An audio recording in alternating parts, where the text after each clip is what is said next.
Welcome to Lost Relation Chronicles. I'll never forget that day. The second I walked through the door, something felt wrong. The air was still, like the calm before a storm, but I could hear a faint murmur from upstairs. My heart dropped, and I climbed the stairs, each step heavier than the last. I couldn't ignore the voices, hushed but unmistakable, coming from our bedroom. The bedroom Kathy and I had shared for 3 years. I pushed the door open, and there they were, Kathy, tangled up with her ex-husband. My blood ran cold as I stared at them, disbelief and anger twisting together in my chest.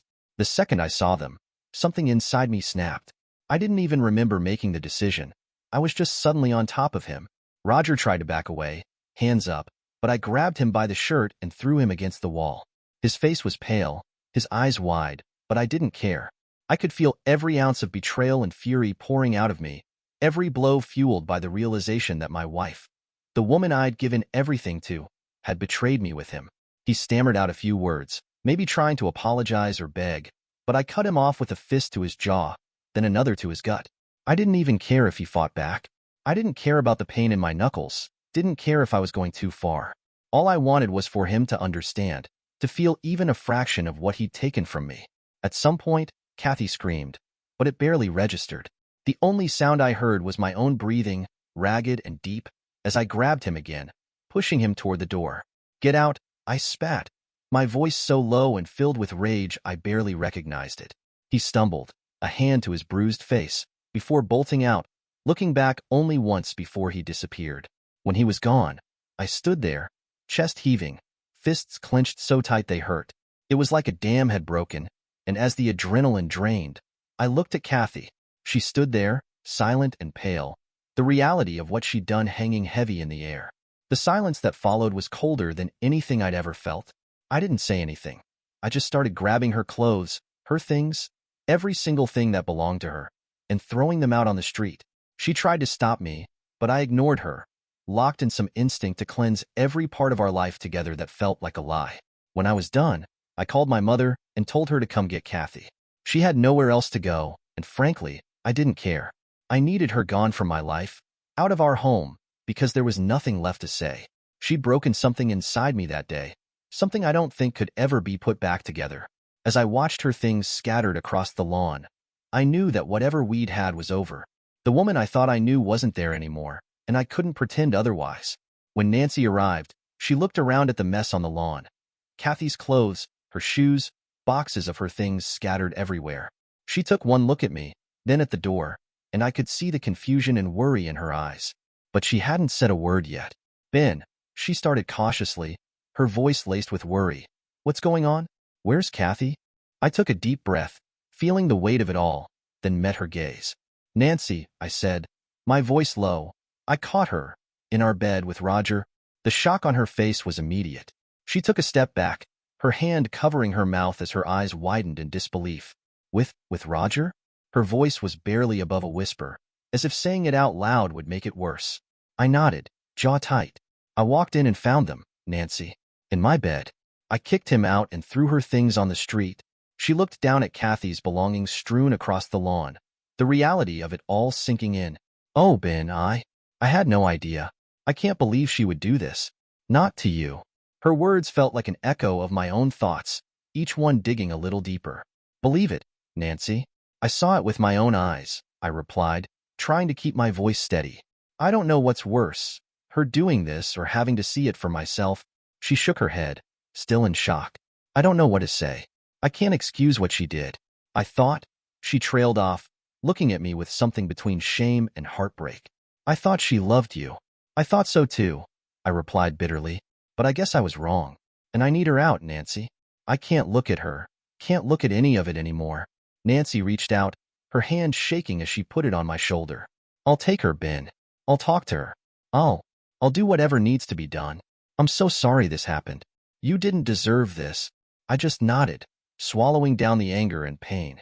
"Just get her out of here, Nancy. Please." She nodded back, taking one last look at the house before she turned to gather Kathy's things. The next morning, I was in a lawyer's office, sitting across from a man who looked like he'd been through enough divorces to know how this was going to go. His office was clean, efficient, cold, really, like he'd cut emotions out of the equation a long time ago. He barely had a chance to introduce himself before I started to explain what I wanted and what happened. I need this done quickly. No delays, no negotiations, I said firmly, leaning forward.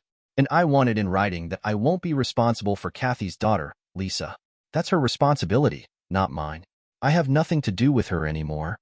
The lawyer raised an eyebrow, clearly picking up on the weight of what I wasn't saying. He nodded, his pen poised to take notes. All right, Ben. I understand. So, we're talking about a no-fault divorce with a clean split of assets and no further financial responsibility on your end, particularly regarding her daughter. Exactly, I replied. I'm done. Whatever Kathy needs to take, fine. I just want it over with. He nodded, making notes. Given what you've told me, we can definitely expedite things, especially with no children or shared assets to complicate it further. If Kathy's cooperative, we could have this finalized fairly quickly. Good, I said, my voice low. The sooner, the better. The lawyer looked at me with a kind of measured sympathy, not pushing for more details. We'll get this going right away. If anything needs your review or signature, my assistant will contact you. I stood up, shaking his hand firmly, already halfway out the door in my mind. Thank you, I muttered, barely looking back. 3 days later, the papers were served. I knew the moment it happened because my phone lit up with call after call from Kathy. I ignored the first few, letting them go to voicemail, but when she kept calling, I finally picked up, bracing myself. As soon as I answered, her voice exploded on the other end. You think you can just throw me out like garbage, Ben? She screamed. You've ruined my life. How dare you file for divorce and throw my daughter out on the street? You heartless scumsucker. I stayed silent, letting her words spill out while I hit the record button on my phone. I knew better than to respond, but it only made her angrier. You're not getting away with this, she hissed. You think you're so tough, Ben? I'll make your life hell. Don't sleep too comfortably. You never know what might happen to you. Maybe I'll be the last person you ever see. Her voice was venomous, each word dripping with malice. I let her threats keep coming, every word captured. After a few more minutes of her ranting, I couldn't take it anymore. Kathy, I'm done. Stop calling me, I said calmly, then hung up. For a moment, I just sat there, staring at the phone in my hand. Her threats echoed in my mind, and I felt a chill run down my spine. But I took a deep breath, knowing I'd done the right thing by recording it all. The day of the meeting came, and I found myself sitting across the conference table from Kathy and her lawyer. She avoided my gaze, her jaw tight with a barely hidden scowl, while her lawyer looked ready to negotiate. He cleared his throat, looking at some notes. So, we're proposing an alternative arrangement. Given Kathy's financial situation, she requests a monthly maintenance payment. Additionally, we believe it's in Lisa's best interest for you, Ben, to assume some responsibility for her care. After all, she's lived in your household, and it would be disruptive for her to have to relocate. I could hardly believe what I was hearing. I looked at my lawyer, who nodded at me to go ahead. I took a deep breath, leaned forward, and locked eyes with Kathy. Kathy, let's get something straight. I'm not paying you a dime in maintenance. As for Lisa, she's not my responsibility. She never once considered me her father, and I've got no sympathy for her, not anymore. That's between you and Roger. Lisa is your and your ex-husband's problem, not mine. Legally, he is still her father. Kathy's voice took on a pleading tone, her eyes glistening as she looked at me. What am I supposed to tell Lisa, Ben? That her father won't take care of her? That you're abandoning her? I felt a wave of anger rise up, but I held it in, keeping my tone even. Tell her whatever you want, Kathy. But you and I both know the truth. I'm not her father. I was never her father, and Lisa made that very clear from day one. She never accepted me in that role, so don't turn this around now like I'm abandoning her. Kathy's expression shifted, realizing her attempt at guilt-tripping wasn't working. But she lived with us, Ben. You were part of her life whether she wanted it or not. Exactly, I replied, my voice firm. And during that time, she didn't want anything to do with me. I wasn't the father she wanted. That was always Roger. And that's fine, but you don't get to change the story now that it's convenient. Kathy opened her mouth to argue, but I raised a hand. You made choices, Kathy. And so did Lisa. I respected those choices, but now I'm making mine. You and Lisa wanted Roger in that role? Fine, but I'm out. Kathy finally looked up at me, anger flashing in her eyes, but she didn't respond. Her lawyer shifted in his seat, clearly at a loss for words. My lawyer nodded, making notes, and calmly stated, I think that's clear. Let's move forward with the original terms. and Ben will not assume any financial responsibility for Kathy or her daughter. Kathy was seething, her anger almost palpable, but I didn't care. I was ready to close this chapter and leave them both in the past. In court, Kathy tried to put on a whole new act. She told the judge that she was devastated over her mistake and that she wanted to save our marriage. She claimed she'd been desperate for counseling and willing to make amends, but that I had been the one unwilling to work things out. It almost sounded believable, even to me, until she tried to take it a step further. Her tone shifted, becoming more pointed as she glanced over at me. And honestly, Your Honor, Ben was difficult to live with, she said, her voice taking on a note of feigned vulnerability. He could be verbally aggressive and intimidating. Sometimes I felt genuinely unsafe around him. I felt a surge of anger rise up but kept my composure, knowing the truth would come out. My lawyer leaned over and whispered, "Stay calm. She's digging her own grave." The judge looked at Kathy, eyebrows raised, his skepticism clear.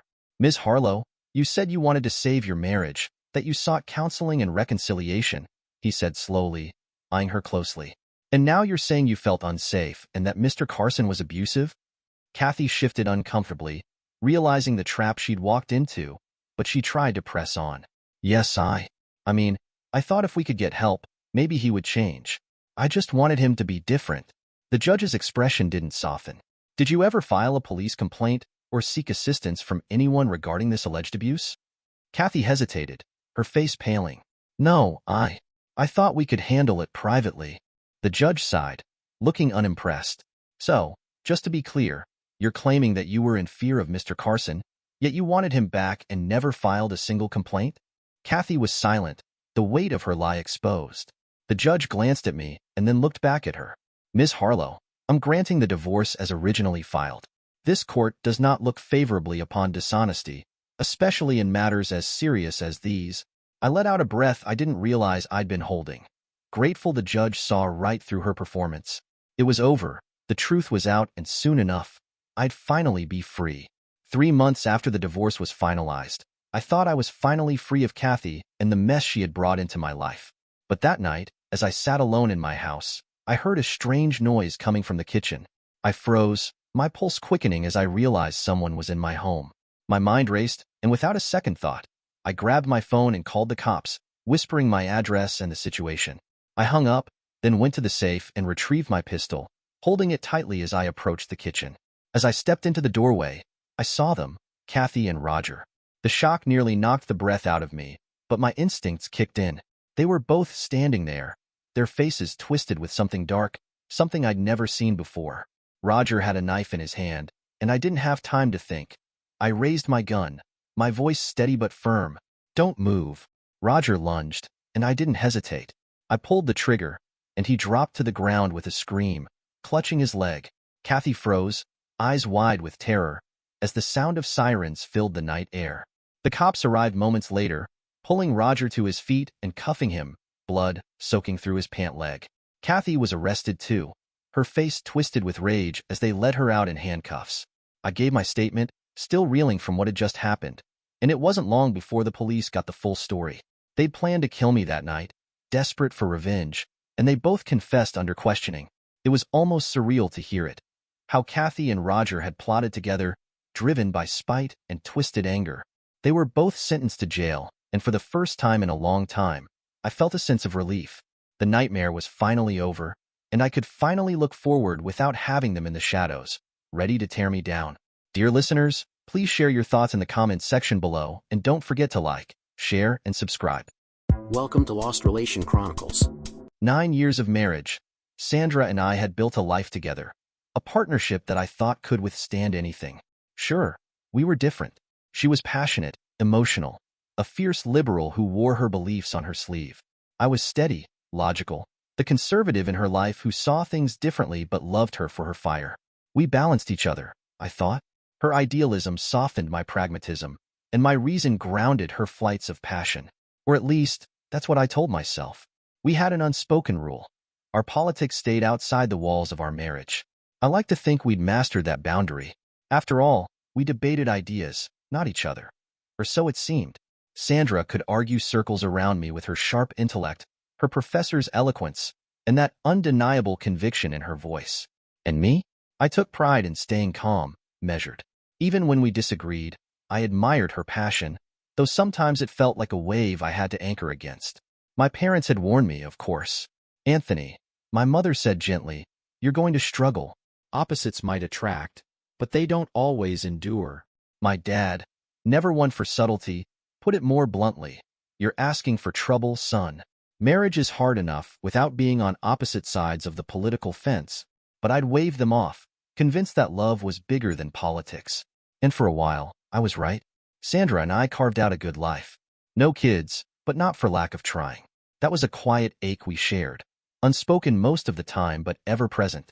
Still, we had our careers, her lectures and her students, my designs and deadlines. We had our late-night talks over wine, our road trips, our mutual love for jazz and old movies. It was enough, or at least I thought it was. The last 5 years have been different. Sandra used to thrive on debate. We could sit for hours, her dissecting issues with her sharp intellect, me grounding the conversation with my pragmatism. Immigration, education, healthcare, topics where we often stood on opposite sides but still managed to meet in the middle. That was the dance of our relationship. Her passion, my logic, finding rhythm despite the differences. But lately, the rhythm's gone. It started subtly, like a faint discord in the background, growing louder until it was impossible to ignore. Issues like gender ideology and immigration weighed heavily on her. These were no longer just topics to discuss. They became personal battles she carried everywhere. I could see the toll it took on her, the way her shoulders tensed when a headline flashed on the news, or the way she sighed after her university meetings. She said it was exhausting, fighting a fight that felt endless. I tried to understand. I really did. But whenever I asked questions, simple, honest questions to understand her stance, she'd bristle. It wasn't like before, when she'd unpack an idea step by step, bringing her professor's clarity to the conversation. Now, it was different. If I questioned her, she'd dismiss it, call me uninformed, or worse, accuse me of not caring. Take gender ideology, for instance. She had all these ideas, big, sweeping, abstract ideas. But when I asked her about specifics, like how certain policies would work in the real world, she didn't have answers. And that was okay at first. Not everything has an easy answer. But what bothered me was that she didn't even try anymore. Instead of engaging, she'd turn the conversation into something about me, about how I was stuck in my ways, how I didn't get it. It stopped being about ideas and started being about us, about how I was apparently failing to evolve with the times. I don't think she saw what she was doing, how every personal jab chipped away at what we'd built. Her frustration with the world spilled over into our home, and I was becoming her sounding board, or worse, her enemy. And it's not like I didn't care about these issues. I just cared more about us, about the life we'd built. I wanted to talk about our future, our plans, maybe even revisit the idea of trying for kids again. But those conversations felt distant, almost irrelevant compared to the weight of everything she carried. Sometimes I wonder if she realizes how far we've drifted. The woman I married could argue passionately without letting it get personal. But now, it feels like the fire that once made her vibrant is burning out of control, leaving both of us scorched in its wake. I miss the Sandra who could challenge me without tearing me down, the Sandra who believed that love could be a bridge over our differences. One day her friend from university was at dinner with us. That dinner was one of the most uncomfortable moments of my life. Sandra's friend from the university, a colleague who was as deeply entrenched in her ideology as Sandra herself, had joined us. The conversation naturally drifted into their shared passions, gender affirmation care for kids, in this case. It was a topic I usually steered clear of, knowing how sensitive it was and how charged Sandra could get. But that night, for some reason, her friend turned to me directly, asking for my opinion. I hesitated. I've always believed in picking my battles, and this wasn't one I wanted to fight, especially not over dinner. But when Sandra joined in, explicitly asking for my view, I couldn't deflect. So, I answered honestly, carefully. I asked, if a girl enjoys climbing trees and riding bikes, does that mean she's actually a boy? If a boy likes brushing a doll's hair or playing house, does that automatically make him a girl? I paused, giving them a moment to consider. And if a boy believes he's a girl and, by your reasoning, becomes one just by that belief, then why would you need to inject him with hormones or put him through surgeries? If he's already a she, as you claim, isn't that enough? The room went quiet for a moment. Sandra and her friend exchanged a glance. I wasn't being aggressive. I was genuinely trying to understand the logic. But instead of answers, I got silence. Her friend shifted uncomfortably in her seat, and Sandra's face hardened. I could see she was angry, maybe not at the questions themselves, but at the fact that I had challenged something so deeply important to her, especially in front of her friend. Her friend stammered something about how I didn't get it, how it was about validation and care. But those weren't answers, they were deflections. Sandra stayed quiet, which was unusual for her. Normally, she'd jump in with a counterargument, her professor's confidence guiding her through. But not this time. The rest of dinner was tense, the conversation limping along in fits and starts. Sandra didn't meet my eyes much, and her friend left earlier than expected. After the door closed behind her, I braced myself for the fallout. Sandra didn't disappoint. "You embarrassed me," she said, her voice cold and sharp. "You don't even understand the first thing about this, and yet you think you can just poke holes in it like it's some debate exercise." I tried to explain that I wasn't trying to embarrass her, that I was simply answering the question I was asked. But she wasn't having it. To her, my questions weren't thoughtful. They were attacks, proof that I was out of touch, that I didn't care about the struggles these kids faced. But that wasn't true. I cared. I just didn't see how blindly accepting something without questioning it helped anyone, especially not children.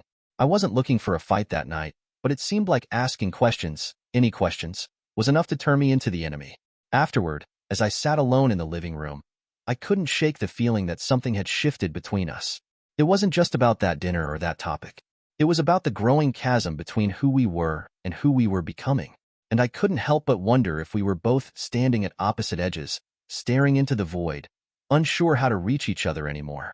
A few days later, another of friends came for dinner. That night, I promised myself I'd keep my mouth shut, no matter what.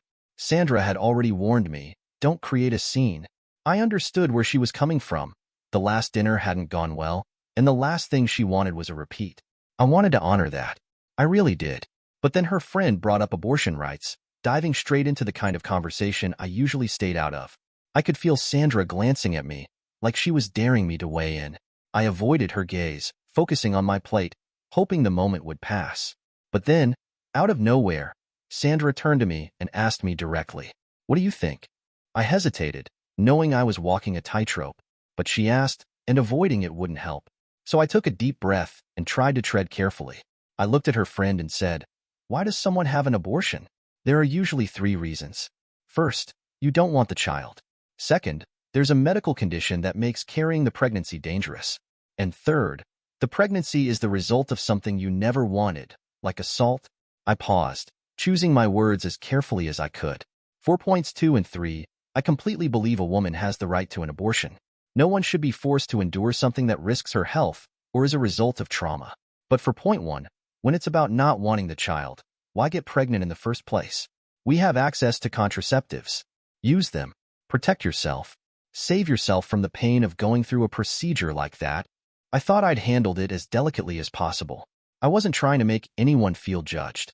I was just sharing my thoughts as clearly and respectfully as I could.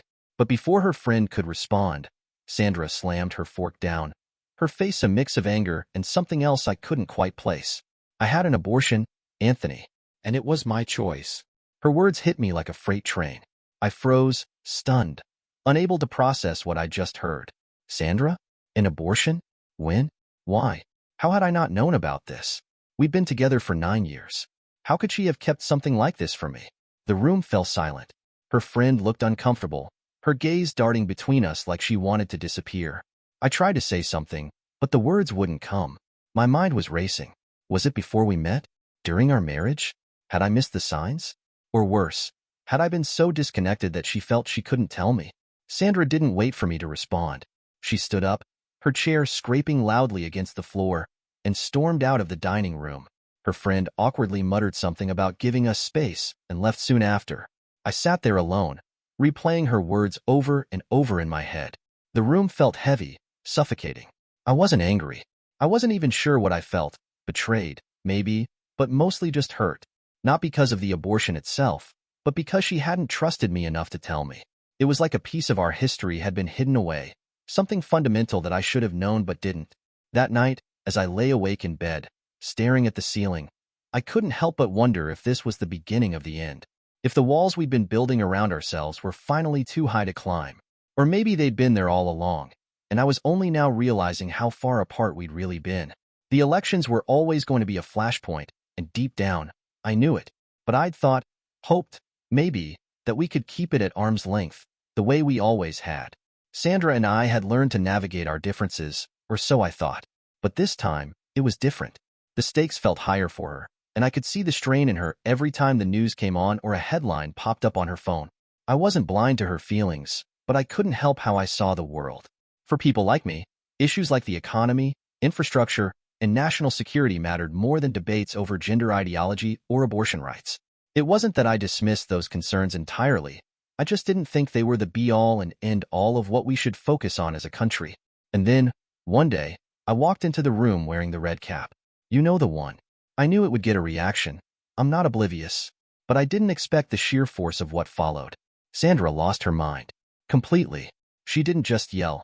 She berated me, throwing every insult, every accusation, every shred of contempt she could muster.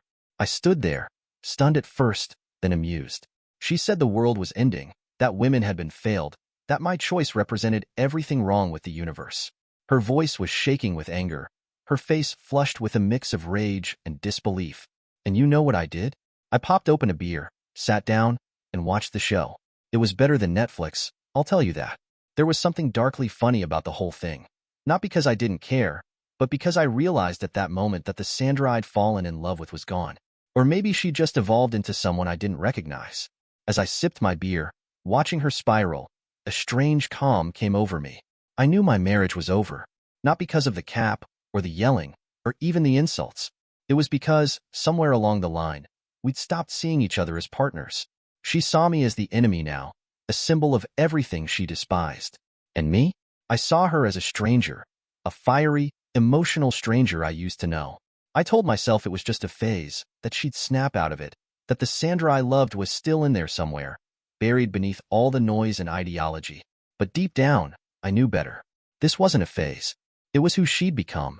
And no matter how much I wanted to believe otherwise, there was no going back. So, I sat there, beer in hand, letting her rage wash over me.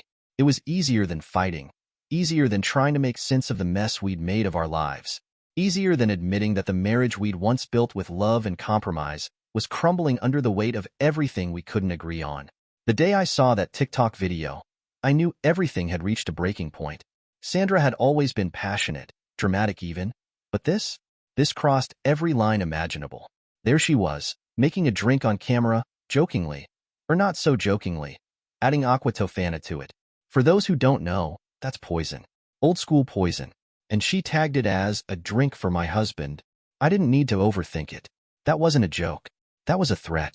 My phone buzzed relentlessly as the video made its rounds, but the call from my father sealed it. Have you seen the video? He asked, his voice tight with worry. Yeah, I replied.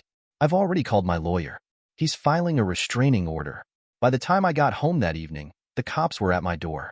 Sandra was furious, yelling and crying as they escorted her out of the house. I didn't flinch. I couldn't. It hurt, sure, but not in the way you'd expect. It hurt that the person I'd once loved so deeply had become this unrecognizable mess of rage and bitterness. It was like watching a beautiful structure crumble under its own weight, knowing you tried everything to shore it up and nothing worked. A week later, I filed for divorce. No hesitation, no second-guessing. I knew it was the right thing to do. Sandra, on the other hand, spiraled even further. She joined some radical group called the 4B movement, apparently about rejecting men entirely, and shaved her head. When I saw the pictures, I couldn't help but shake my head.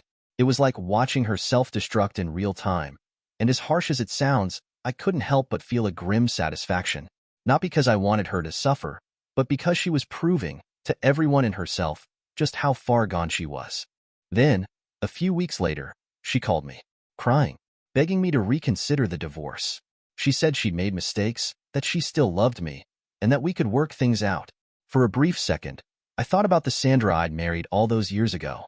But that Sandra was gone, replaced by someone I couldn't trust, someone who had threatened me on social media for the world to see. I told her no. When we met with our lawyers, I showed up wearing my red cap. Call it petty, but I wanted to make a point. Predictably, she lost it, screaming, ranting, and then, in a moment of utter insanity, lunging at me. She actually tried to hit me in the middle of the meeting. Every second of it was caught on video. I stayed calm, and my lawyer calmly called security. Now, Sandra's in jail, facing assault charges. The restraining order is ironclad, and the divorce is on a fast track to resolution. She made sure of that when she decided to lose her mind in front of witnesses and cameras. Do I feel bad for her? Maybe a little. But mostly, I feel relief. Relief that this chapter of my life is closing. Relief that I don't have to walk on eggshells anymore. Relief that I'm free to move on and rebuild without the chaos and toxicity she brought into my life. Let her wreck herself. Let her scream into the void. I've made my peace. Dear listeners, please share your thoughts in the comments section below, and don't forget to like, share, and subscribe.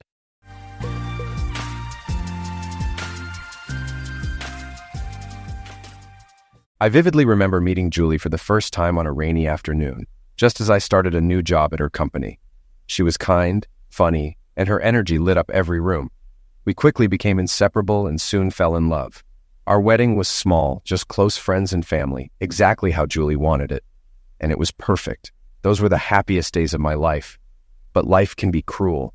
Julie's sudden end of life in an accident devastated me, leaving me lost and heartbroken. It took years to heal. And just when I thought I'd never love again, I met Rachel. She brought joy back into my life and I began to move forward. Still, moving on was anything but easy.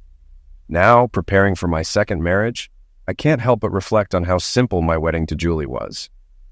This time, Rachel wanted a big, extravagant event. The details, like color-matching napkins and flower arrangements, were endless and exhausting, though I had little say. My mother-in-law, Rachel, and her friend Amber made the decisions, while my suggestions, inspired by my wedding with Julie, were ignored. I once told Rachel, yes, I love Julie deeply, and losing her was unbearable. But that doesn't mean I should forget her or pretend she never existed. Rachel knew my past, and Julie would always be a part of me. Despite the chaos of wedding planning, everything seemed settled, except for minor details, like the color of the umbrella in case of rain, or the car to take us from the church. At this point, the only things left unresolved seemed to be out of our control. I stayed silent about it, though. Everyone seemed happy with the wedding preparations, but I felt the need to reconnect with Rachel, who had grown distant. I figured it was the stress of the upcoming wedding. Rachel had always known about my past with Julie, and had helped me through my darkest times. She pulled me out of depression and back into life. She was even patient when I accidentally called her Julie during physical moments, though that happened less over time. I grew to love Rachel deeply, maybe as much as I had loved Julie. However, Rachel was sensitive when I suggested she dress like Julie, and she didn't want me to remove Julie's pictures from my home after she moved in. We also clashed over keeping some of Julie's things versus Rachel's desire to redecorate. It was tough, but we worked through it and grew closer, eventually leading to my proposal. Rachel said yes, but after a long, unsettling pause. I had thought she would be excited given how much she had pursued me. When she finally spoke, she said, yes, Alex, I want to marry you, but what? I asked, accidentally calling her Julie again. She looked pained, and I quickly corrected myself, but the damage was done. Alex, I know you've been through a lot, but I think you still love more than one woman, she said tearfully. I reassured her, promising that I loved only her. She cried, then accepted my proposal fully, but a shadow seemed to linger over us after that. It was hard to tell if it was because of the wedding stress or something deeper. To reconnect with Rachel, I planned a surprise wellness weekend. Her mood had been sour during the preparations, and I hoped the trip would help. I vowed not to mention Julie or any wedding details. When I told Rachel about the weekend, she smiled and kissed me, something that had become rare. A romantic weekend? Oh, Alex, that's so sweet. Thank you, she said. Rachel seemed pleased, and I realized how tense I had been, fearing rejection. Luckily, the surprise hit the mark. Oh, perfect. Just what we needed to fix things between us. Yeah, the hotel's great. It has an amazing spa. Julie really loved the seafood restaurant here. You'll see, it'll be fantastic. Damn. I mentioned Julie again. I cursed myself, but Rachel just gave me a strange look.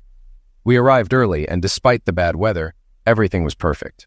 The hotel, the spa, and our room. I felt optimistic that this would help us reconnect. This room is beautiful, Alex, Rachel said, looking around. Yeah, once the weather clears, you can see the lake. It's really romantic, Alex replied. Oh, how do you know? Rachel asked, her tone curious. I've stayed in this room before, Alex admitted. Oh, you have? She responded, a bit surprised. Yeah, with Well, with Julie, Alex added, but stopped himself from saying more. Oh, Rachel looked a bit stunned by the revelation.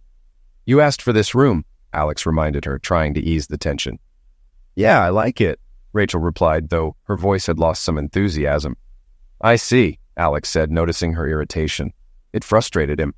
Why did he have to deny his past with Julie? Rachel knew he loved her. Was it such a big deal to stay in the same room he had shared with his late wife?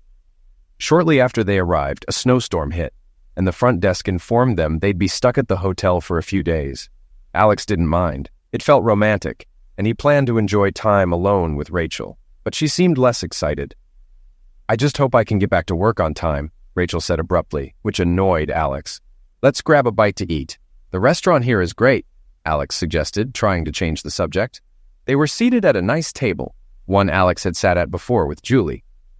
Let me guess, you sat here with Julie? Rachel asked, her voice laced with sarcasm. Yes, it has a nice view, Alex responded, trying to remain calm. Maybe I should wear a wig, Rachel snapped. A wig? Alex repeated, confused. Yeah, and dress like Julie, she said, her tone sharp. Rachel, stop being ridiculous, Alex said, growing frustrated. Alex, this has to stop, Rachel insisted, her voice firm. You knew about my past from the start, Alex countered. Yes, but I'm not going to relive your life with her. I want to make new memories, not live in Julie's shadow, Rachel said, her frustration clear. Rachel, Julie is part of who I am, Alex explained, trying to make her understand. So I have to share you with her for the rest of my life? Rachel asked, her anger rising. That's not what I mean, Alex started to say. Well, I guess I'll have to deal with it. But if sharing is the deal, you'd better learn something about it too, Rachel shot back, her voice full of anger. I could tell Rachel was struggling with the situation, and I should have been more diplomatic, but it was a sore spot for me too. Before I could say anything, she left the table. I decided to follow her to the buffet, intending to talk and reassure her. She was already in line, chatting with a tall, handsome guy who was clearly interested. They laughed, touched hands, and looked like a couple. I don't usually get jealous, but this was unsettling. They filled each other's plates, giggling like teens, and then sat at a small table for two. I felt a rush of unease, but joined them anyway. Hi, I'm Alex, Rachel's fiancé.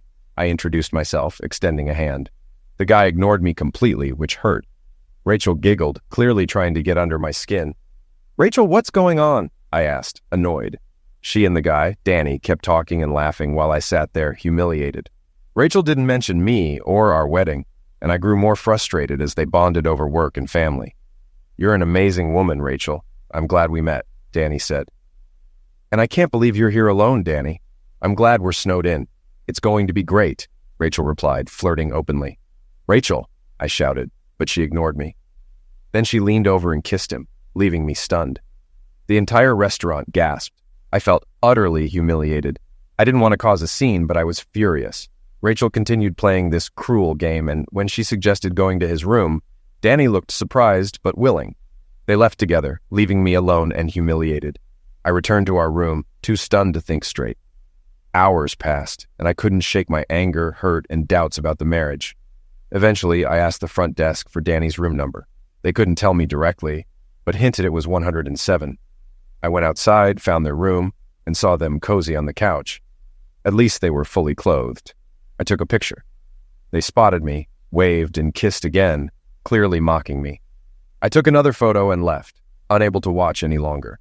I was crushed, questioning everything about our relationship. Later that night, I saw them in the restaurant, acting like a couple, hugging, kissing, enjoying themselves.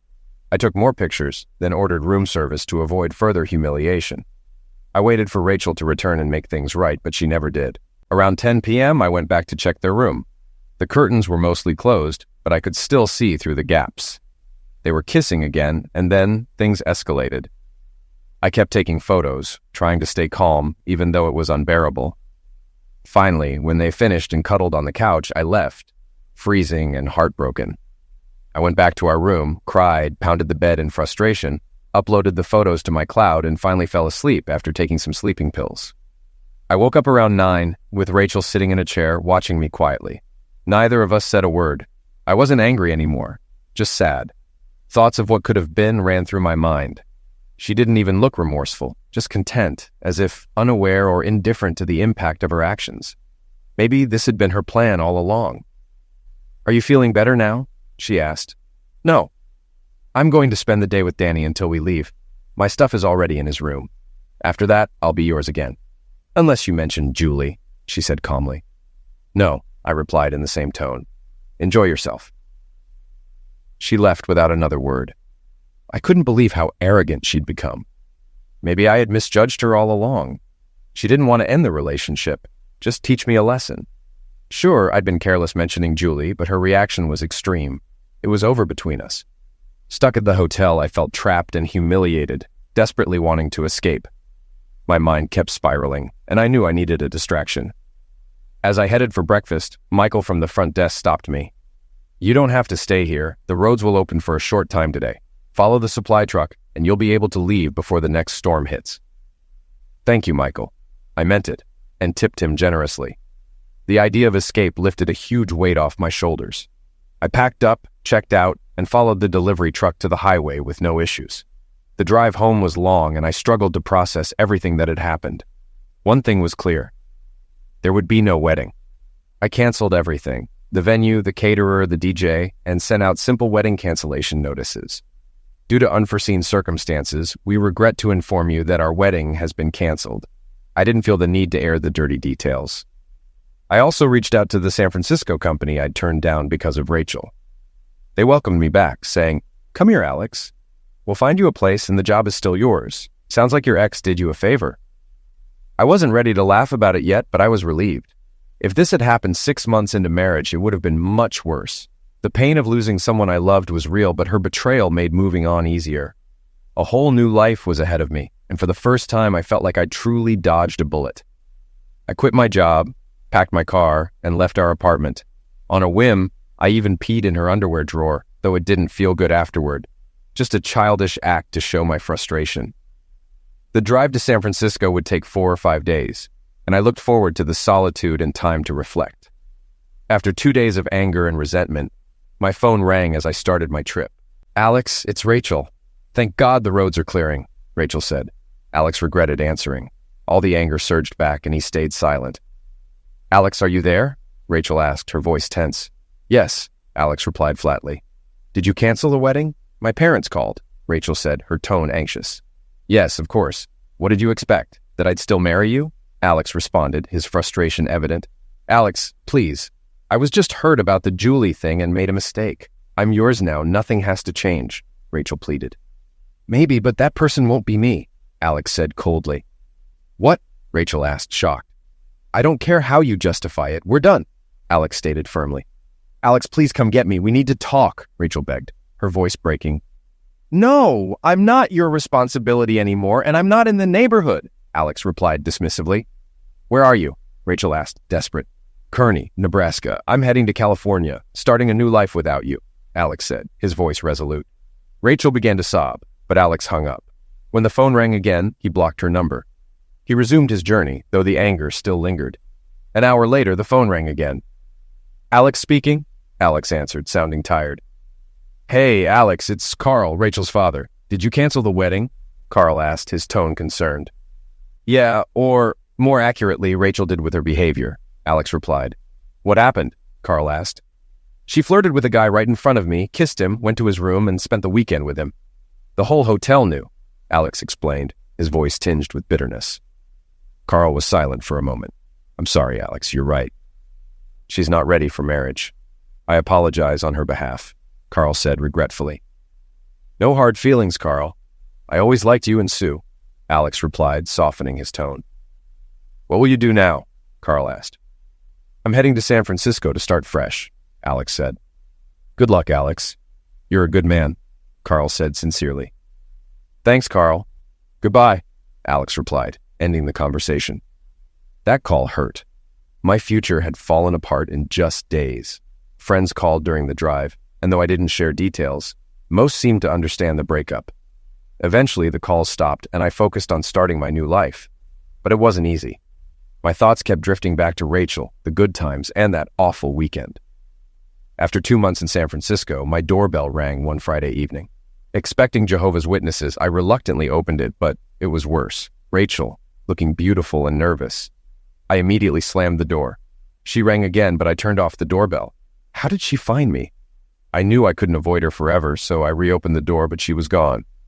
Good. The next morning, the doorbell rang again. Still groggy, I opened it, and there she was. I let her in without a word, resigned to the inevitable conversation. We sat in silence, sipping coffee.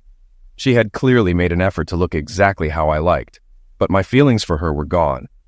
This realization made me calm. "Alex," she whispered, struggling to speak. "I'm sorry." I stayed quiet, letting her talk. "I've been awful, and I'm sorry it took so long to find you.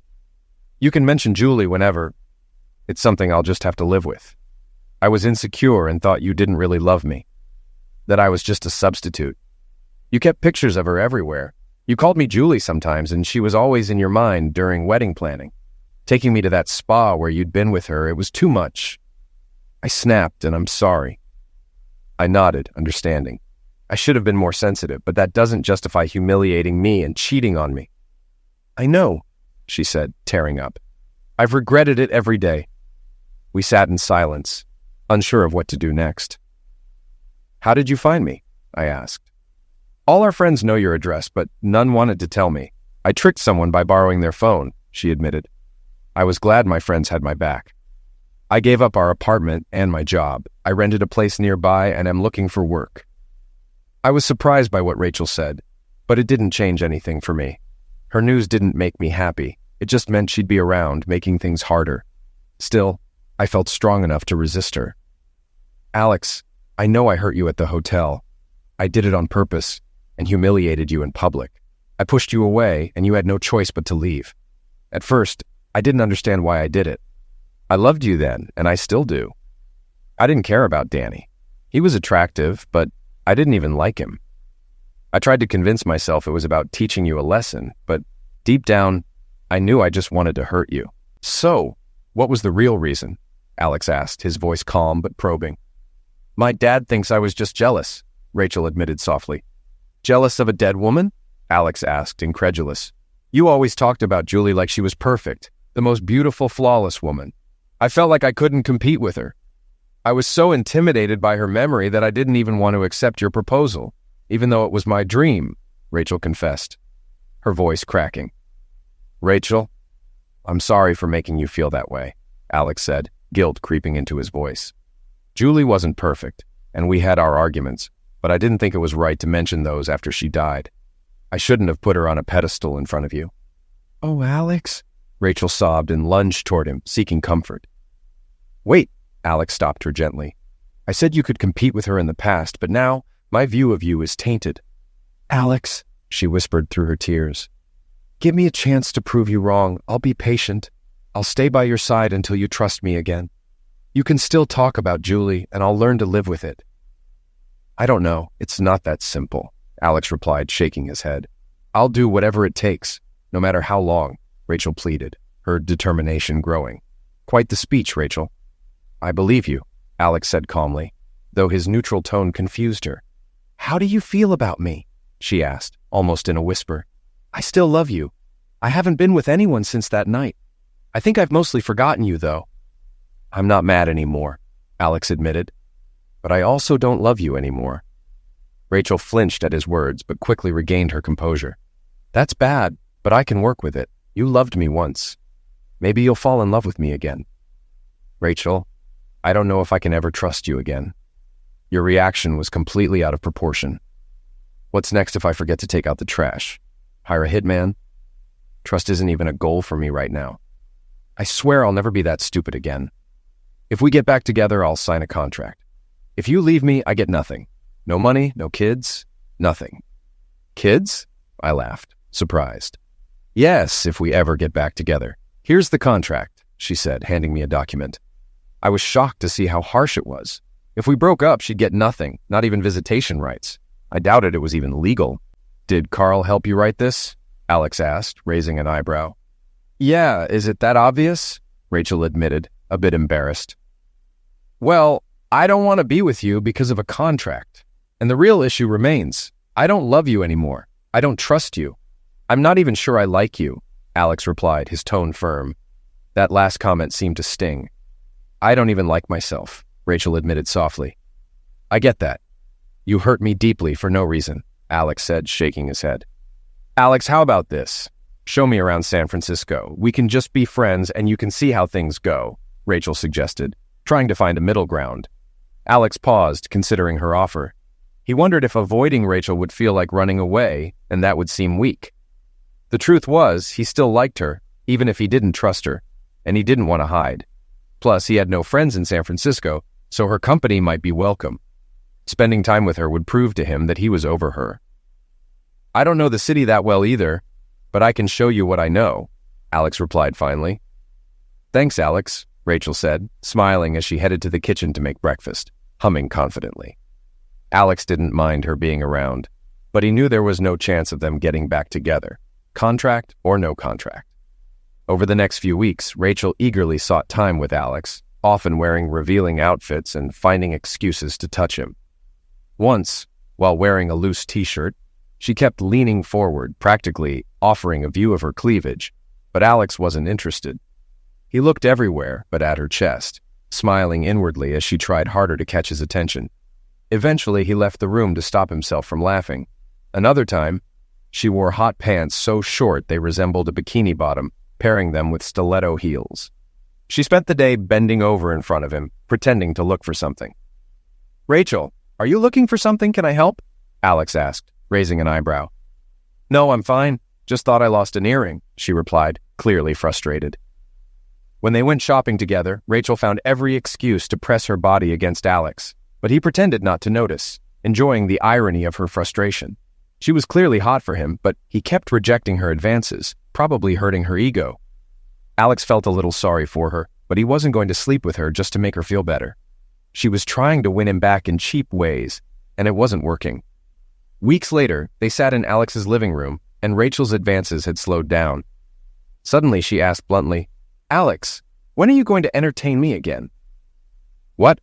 Alex asked, caught off guard by her directness, though he knew exactly what she meant. You know you can have me, right? Just for fun, no strings attached. I'm on the pill, clean and free, Rachel said, her voice suggestive.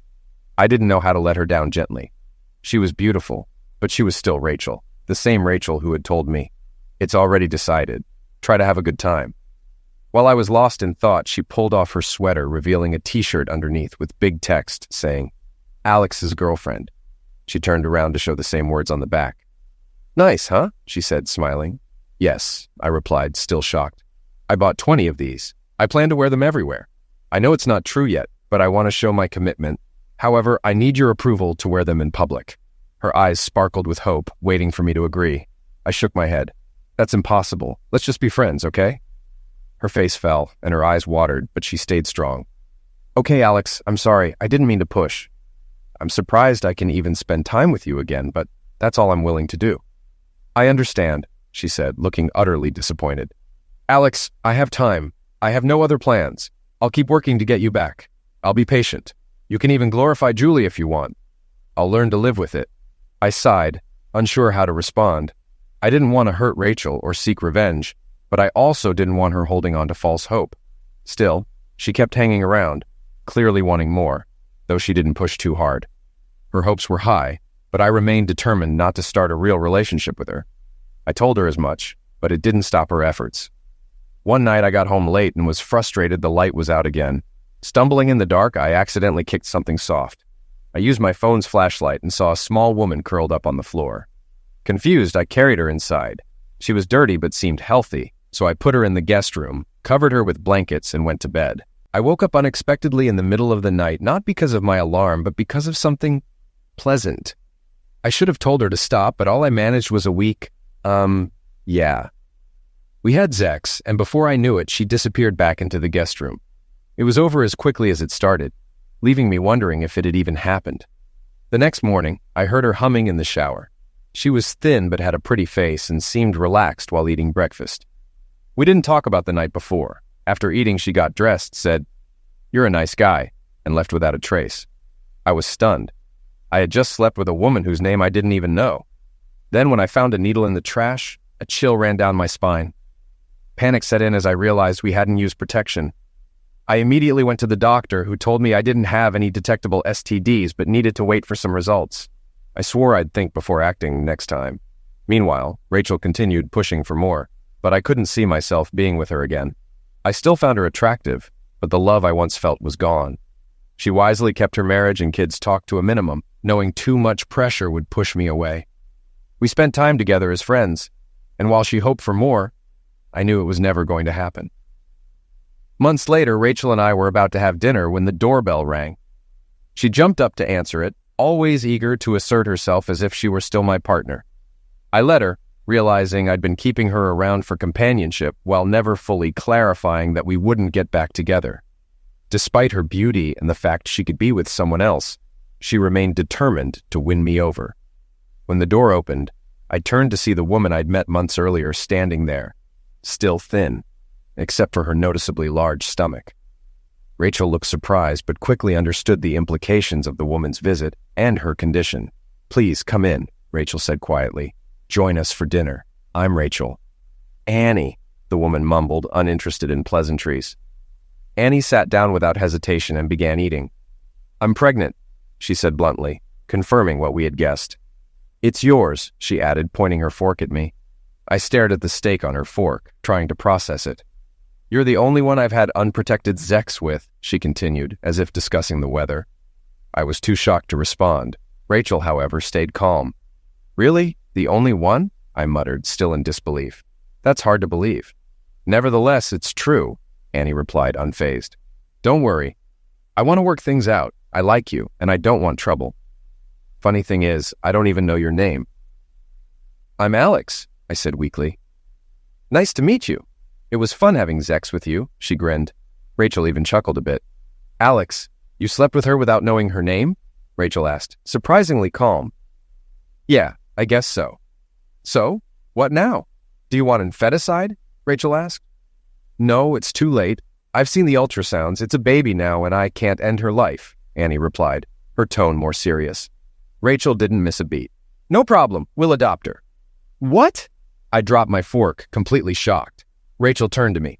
"Shut up, Alex. This is a woman's matter. This could have been my baby if I hadn't messed up." I tried to speak, but Rachel was already making decisions. Annie nodded, agreeing with Rachel's plan. "You can't raise a child while using pills," Rachel said firmly. Annie hesitated, then admitted, "You're right. I've been on hard substances for a while, and I'm not sure I can stop, even for my baby. My life is a mess." The mood turned somber. Rachel remained composed. "Keeping you off pills is Alex's job. You'll live here, stay clean, and I'll adopt the baby. After that, you're free." Annie thought for a moment, then agreed. "Okay, deal." Rachel extended her hand, and Annie shook it. Just like that, my fate was sealed. I got up and cleared the dishes while the two women made plans for my life. Annie was set to stay in the guest room, and Rachel began staying over more frequently. Though Rachel hinted we'd be a couple again, I stayed quiet, grateful for her help, but uneasy with how things were unfolding. The next morning, we moved Annie's things from her old place to my apartment. Her previous place was so bad I wouldn't have parked my car there. "Wow, your life's been rough, huh?" Alex asked while packing. "Yeah, and it's about to get worse," she replied with a smirk. "Hey, I'm not that bad," Alex joked, trying to lighten the mood. "Ever heard of cold turkey?" she asked, her tone turning serious. "Not the food, right?" Alex quipped. "Nope, get your guest room ready. There'll be vomit and it'll be hell," she said bluntly. "Well, hopefully my daughter will appreciate it someday," she added with an ironic smile. "Our daughter," Alex corrected, surprising even himself with the words. "Really?" she asked, tears filling her eyes. "Our daughter," Alex repeated firmly. "You're not alone." "Oh, Alex, thank you." She hugged him tightly, though Alex noticed her glancing warily at Rachel. Later she asked, "Do you have vacation left?" "I can take 2 weeks unpaid," Alex responded. "The first 3 days will be the worst," she warned. "What should I expect?" Alex asked, preparing himself. "All the good stuff," she said sarcastically. "Vomiting, sweating, shaking, screaming at you, trying to escape. I'll hate you." "Got it," Alex said, resigned to what was coming. And that's exactly what happened. Twice she nearly escaped while I cleaned her bathroom. I ended up with scrapes and bruises, and the room was wrecked. She screamed a lot, but we survived the first 3 days. By then, I was familiar with all her bodily functions, and none of it was remotely pleasant. I sat by her bed, exhausted, looking at the trembling, vomit-covered mess. I didn't feel noble, just tired and dirty, helping a woman I'd carelessly impregnated. The whole thing was awkward, gross, and depressing, and I barely noticed the smell of vomit anymore. Her erratic sleep schedule left me equally sleep-deprived. A few hours later, she was up and pacing. The worst is over. I need to be alone now. I'll take a walk. Anna, you can't leave yet. 2 weeks, then you're free. Let me go, she screamed. No, Anna. She shifted to pleading. Please, I need something to ease the pain. Let's get something to eat, I suggested, trying to calm her. Okay, she said, but suddenly made a run for the door. Luckily, she couldn't open it. It pushed instead of pulled. After that, I remembered to lock it, just to be safe. A few days later, she looked much better. Her eyes were clear again, and she seemed to have regained her composure. She was also sweating and shivering less, though she was still too thin.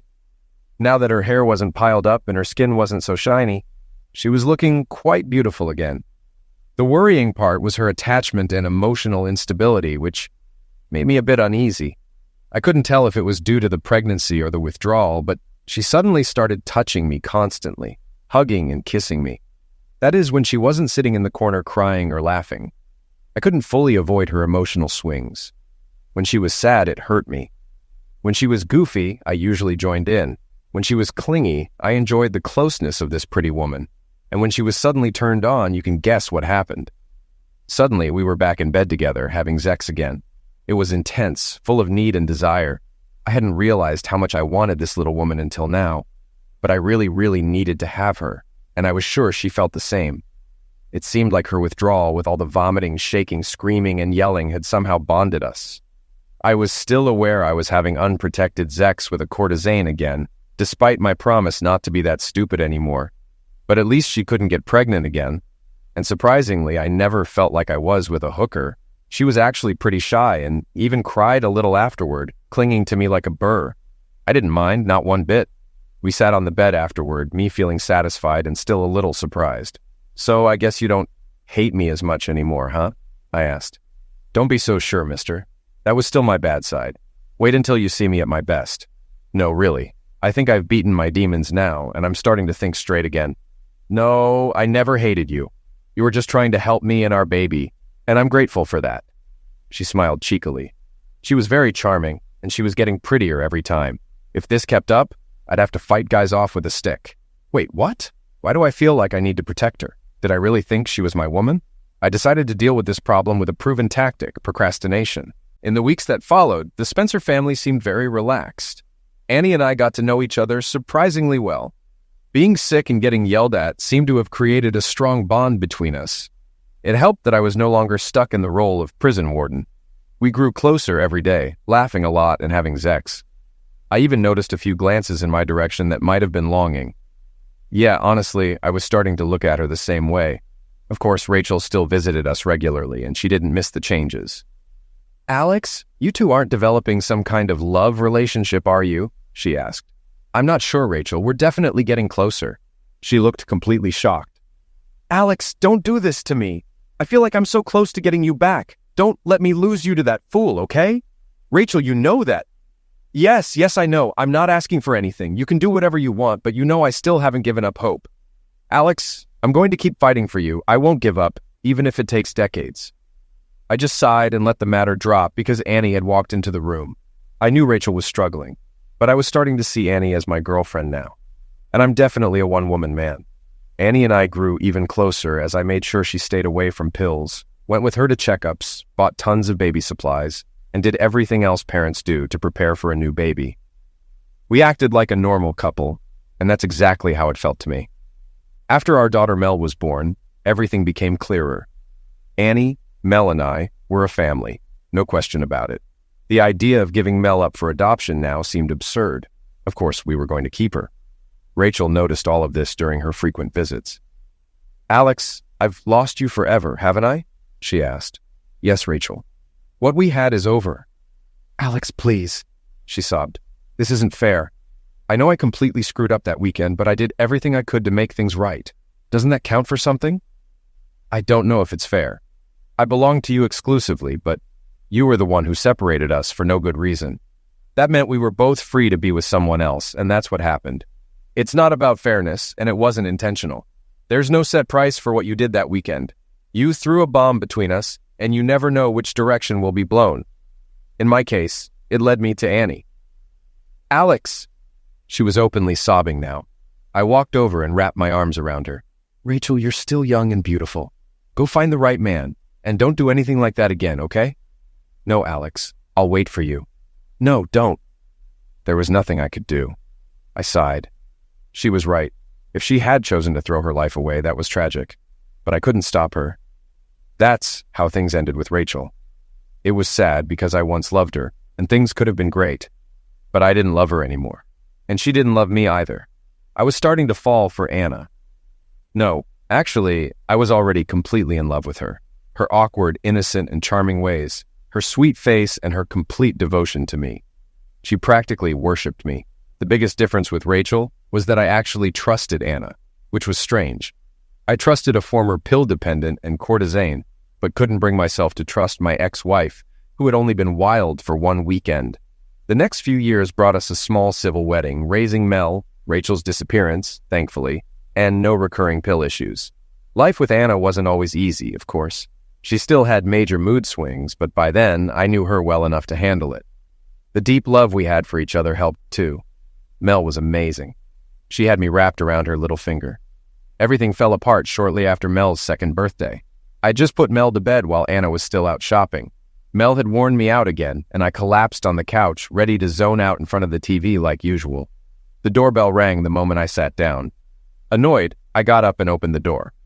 2 policemen stood there. Good evening. How can I help you? Good evening, Mr. Spencer. I'm Sergeant Jacobs. Are you married to Anna Spencer? Yeah. What's wrong? I asked, suddenly feeling anxious. Mr. Spencer, I am very sorry to inform you that we found your wife dead. Would you please come with us? I didn't understand the rest. I collapsed.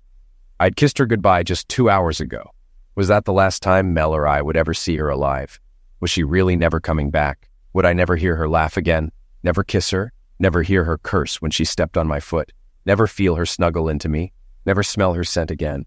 Annie, where are you? What happened? Why? After who knows how long, a policeman shook me. Mr. Spencer, are you all right? Should we call an ambulance? No, I'm fine. It turned out she had died of a massive hard substances overdose. I had no idea she was still using. One of the officers casually mentioned he knew her, said she worked part-time as a courtesan and was too experienced with pills to make such a fatal mistake. They were sure she had eliminated herself. I was stunned. I didn't know. I barely knew her. She had been living a double life. Within days, I was shattered, unable to work, struggling to take care of Mel. A week after her end of life, I sat on the couch again, staring blankly at the TV, crying occasionally, feeling lost and incapable of handling the situation, emotionally and practically. Mel was crying again, which had become normal. Losing Annie devastated me and created a host of practical problems. My time off was almost over, and I needed to return to work. How was I going to take care of Mel? I had no family nearby and no one to rely on. Could I hire a babysitter? Could I trust anyone? Most of the people I trusted had deceived me in some way. Yeah, even Anna. Thinking back, she loved me, but she also deceived me. She lived a double life as a courtesan and pill dependent while I was at work or away on business. And now she had left me and Mel without a word or explanation. Ding dong. The doorbell rang, pulling me out of my thoughts. It had been ringing for a while. Mel was still crying. I felt completely overwhelmed. By Anna's end of life, by Mel's constant crying, by the weight of everything. I had tried to feed her and failed again, and I couldn't rock her to sleep. I felt helpless. Ding dong. The door or Mel? I had no idea what to do with Mel, but the door gave me a clear task. I could walk over, open it, and see who was there. So I did, and instantly regretted it. No, please, no more complications. My life's hard enough as it is, I muttered. It was Rachel. No, was all I managed to say. You look awful. I'm so sorry, Alex. It must have been terrible, she said softly, stepping in and hugging me. Strangely, I felt nothing. After 2 years apart, this was the woman I almost married. Yet I felt nothing. Shouldn't I feel something? Anger, sadness, anything? But there was only awkward indifference. Or maybe I was just too exhausted. She didn't seem to notice. Finally, she let go and carried the large bag she had with her into Mel's room. Hey, I weakly protested, but followed her into the room, too exhausted to resist. She picked up Mel from the bed, gently rocked her, and hummed a quiet tune. Amazingly, Mel started calming down. After a while, she seemed completely content, which astonished me. Rachel carefully laid her back in bed, covered her up, and then walked straight into the kitchen as if she lived here, unloading her bags and preparing food for Mel. "How did you—" I started. "I've read all about it." "What? When?" "When I heard about Anna's end of life. I knew right away that you'd be in trouble, Alex," she said matter-of-factly, though I noticed her stealing quick glances in my direction, betraying her calm exterior. "Do you still live in the neighborhood?" "Of course. I never moved. And no, I'm not dating anyone. Yes, I've been watching you. No, I haven't had a man since that weekend when I ruined my life." She turned to face me, tears welling up in her eyes. "Yes, I still love you," she whispered, and then quickly left the room. I followed her to Mel's room and watched as she rocked and fed her. Damn, why wasn't Mel crying? Usually when I tried, the entire neighborhood needed earplugs. Rachel handled Mel effortlessly. She had come prepared. After a while, she turned to me again. "What's your plan, Alex?" "I'll take care of you," she continued before I could answer. "I'll always be here for you, always. I stayed in the background so I wouldn't interfere with your marriage. But now that you're struggling, I have to step in." That was quite a declaration. This woman had clearly made up her mind to dedicate her life to me, which was remarkable. Was it love or guilt? Could guilt drive someone to wait patiently for 2 years and then rush to help like this? "What do you mean?" Alex asked, feeling more confused than ever. "I quit my job," she announced. "You what?" Alex replied, shocked. "How else can I take care of you and Mel? You need a full-time nanny, and Mel needs me too," she said with a smile. To Alex's surprise, he found himself laughing for the first time in ages. She was right. "Have you eaten anything?" she asked, concerned. "Since when?" Alex responded. "Since Anna's end of life," she said softly. "I don't remember," Alex admitted. "All right, Mel's fed. Now it's your turn. Just sit on the couch," she instructed. Alex did as she said, sitting down and realizing how grateful he was for her presence. Having someone to talk to, someone to fend off the loneliness and helplessness was a huge relief. He could hear her rattling pots and pans in the kitchen. After a while, she returned with a plate of food. "Feeling better?" she asked, handing him the plate. "Yes, less lonely. And you're right. I do need help with Mel. Thank you. But what about your job?" Alex asked, still processing everything. "Alex, for 2 years I haven't had a life. I haven't gone out or spent much. I've just stayed in my little apartment.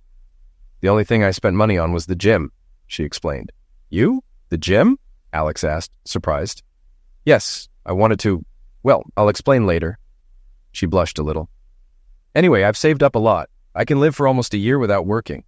We'll figure things out before then," she assured him. "Oh," Alex said, feeling like he'd been thrown a lifeline but unsure how to respond. "Yes, I'll take care of you. In a year you'll know what to do with your life. Maybe you'll meet someone new. Maybe you'll reconsider other options," she said with a small smile. "Oh, I have to check on dinner." The meal was delicious, and Alex thanked her repeatedly. Afterward, he felt the urge to collapse into bed and sleep for a week. But she wasn't having it. "Oh no, mister. You're not going to bed without a shower and brushing your teeth, okay?" she teased. "Yes, Mom," Alex joked, and she gave him a playful nudge in the ribs. She was right, though. His hygiene had been terrible lately. When I stepped out of the shower, I found my bed freshly made. It hit me that Anna had been the last one to make it, and the thought saddened me.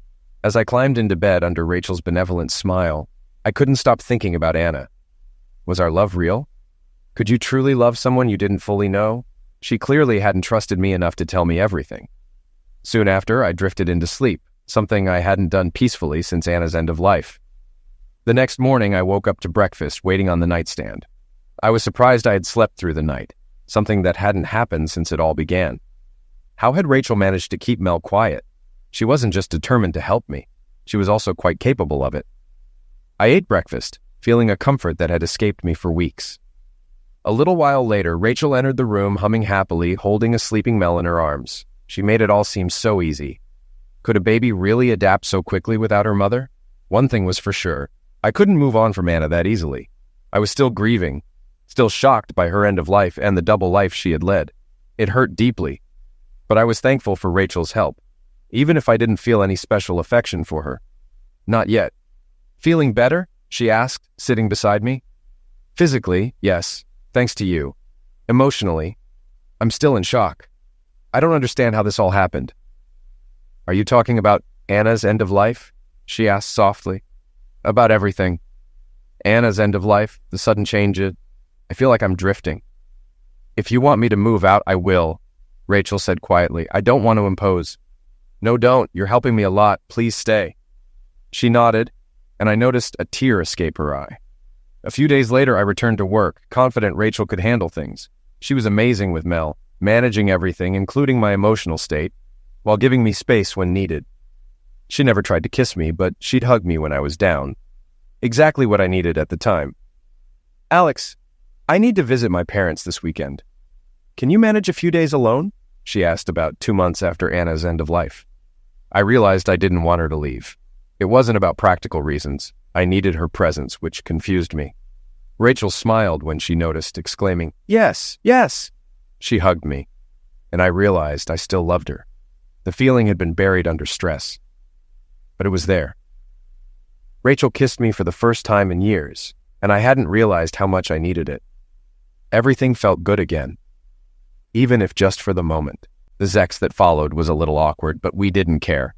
Afterward, Rachel promised, "Just don't hurt me again." "Never, Rachel. Never again," I assured her. We had both suffered, but it wasn't in vain. We had Mel, and I promised to be the best partner I could be. "Good," Rachel said. "You'll handle the weekend alone, but don't stay longer. From now on, this is our home, and we'll be a family." Life started to fall into place. Mel called Rachel Mommy, and we decided not to tell her the truth until she was older, if ever. We were happy as we were. One day, Rachel came to me and said, "Alex, I love Mel like my own, but I want to carry your baby. I was so jealous of Annie." "Then let's do it," I said without hesitation. Rachel became emotional, clearly surprised by my response. I didn't see a problem since we were already a family. "Do you trust me enough to have a baby with me?" I asked. "Yes," she replied, pressing herself against me, sobbing softly. "Thank you for asking, Rachel." "I'd never trick you," she said, looking into my eyes. "I know. So let's start," I replied. "I just need to get off the pill, but we can start practicing right now," she smiled mischievously. And that's exactly what we did. Tonight, we finished a special meal. I insisted on cooking and went all out. Candles, a white tablecloth, and 3 courses. Rachel was pleasantly surprised, but I could tell she seemed a little nervous during dinner. I didn't usually do this kind of thing, and she was starting to suspect something. I needed to act quickly if I wanted to keep the surprise intact. I walked around the table and got down on one knee. Her jaw dropped like a stone as I fumbled in my pocket. "Rachel?" I said softly. "Yes?" she asked, wide-eyed. "Would you—" Yes, Alex, yes, of course, I'll marry you," she blurted out before I could finish, her joy overflowing. I went quiet, pulling her into a huge kiss as I fell back under her pregnant body. "Thank you, Rachel," I said, still in awe of the moment. "Are you kidding me? Thanking me? I should be thanking you. And I'll keep thanking you for the rest of my life," she said, her eyes glowing. "And you know, we still have that contract," I teased. "Yes, but I don't think I'll need it," she smiled. "You won't," I reassured her. "Oh, and Rachel, one more thing. It's about Mel," I began cautiously. "She needs a mother." "But she already has one," Rachel said, her tone softening. "Yes, but not legally," I pointed out. Rachel looked at me, and to my surprise, tears filled her eyes. "God, you'll be lucky today," she said through her sobs, "and for the rest of your life." And I was. Now, back in the present, I'm lounging by the pool in the backyard, and my beautiful wife keeps casting longing glances my way while I play with our son.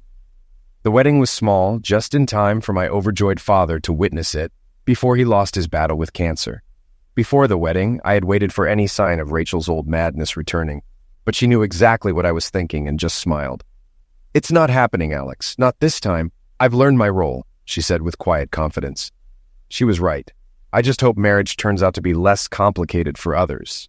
I always knew the process would be tricky, but Rachel's and my version seemed a bit over the top. Dear readers, if you've actually made it through this story, it ends right here. What follows is an alternate ending for those who prefer quick resolutions. It makes no sense and doesn't relate to the story. I just assume these readers prefer simpler narratives. "It's over, Rachel. I truly loved you, but you've completely destroyed all my feelings for you." No! She howled. Alex, I can fix this! Please give me another chance! I know how stupid I was, and it won't happen again! I've learned my lesson, and I love only you! It's too little. Too late, Rachel. And by the way, your lover Danny tried to confront me. Apparently, he had no idea about my Navy SEAL background. He's not a bad guy, Alex. Did you hurt him badly? Not too much, I guess. But he won't be doing much for a while. He didn't realize it was a covert intelligence op. I'm so sorry about how things turned out, Alex. And don't worry about the $15 million. It's safe in my Cayman offshore account. I know it looked bad when I tried to pill you for the cartel and they attempted to steal your Mustang, but it was never about the money. All I ever wanted was you. But you can't have him anymore, a woman's voice said from behind. Rachel spun around, shocked. And who are you? Rachel demanded. I'm Sasha, Alex's new fiancée, the woman replied, her voice cool and confident. She was a few years younger than Rachel and looked like a supermodel. And since I run an international private investigation firm, we already have all the evidence we need. If you're not careful, that video of your ménage à trois will end up on the internet. You're finished, Rachel. Alex and I are meant to be together. No, Rachel howled, her voice rising to the intensity of a jet engine. Yes, Sasha continued, unfazed. You had an honest man and you threw him away. Now he's mine and I'm pregnant with his twins. Have a nice life, Rachel. I did love you, but we're done forever. At that moment, Rachel stood frozen, realizing how foolish she had been to treat Alex that way.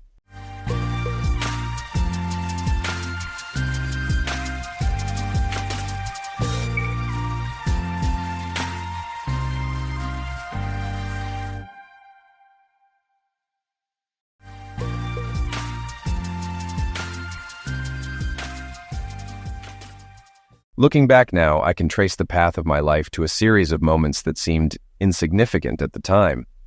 I was raised in a small town where everyone knew everyone else, and your name carried weight. My father ran an aluminum smelting company, and my mother was a school teacher. Together, they taught me about perseverance and the value of hard work. I carried those lessons with me, even when life veered off course. After high school, I left my small town, eager to find my place in the world. College wasn't in the cards for me, so I joined a local construction crew. I liked the rhythm of the work, the way sweat and effort could create something tangible. But what I really wanted was stability, a family of my own. I'd always imagined a life filled with love and laughter, a home where I could build something meaningful beyond just walls and floors. Haley came into my life at a time when I was searching for something more. She was beautiful and bold, with a wit that could slice through even the toughest days. We met at a friend's barbecue, and from the moment she smiled at me, I was hooked. We got married quickly, maybe too quickly, but I believed in us. I thought we could weather any storm. Looking back, I see now how naive I was.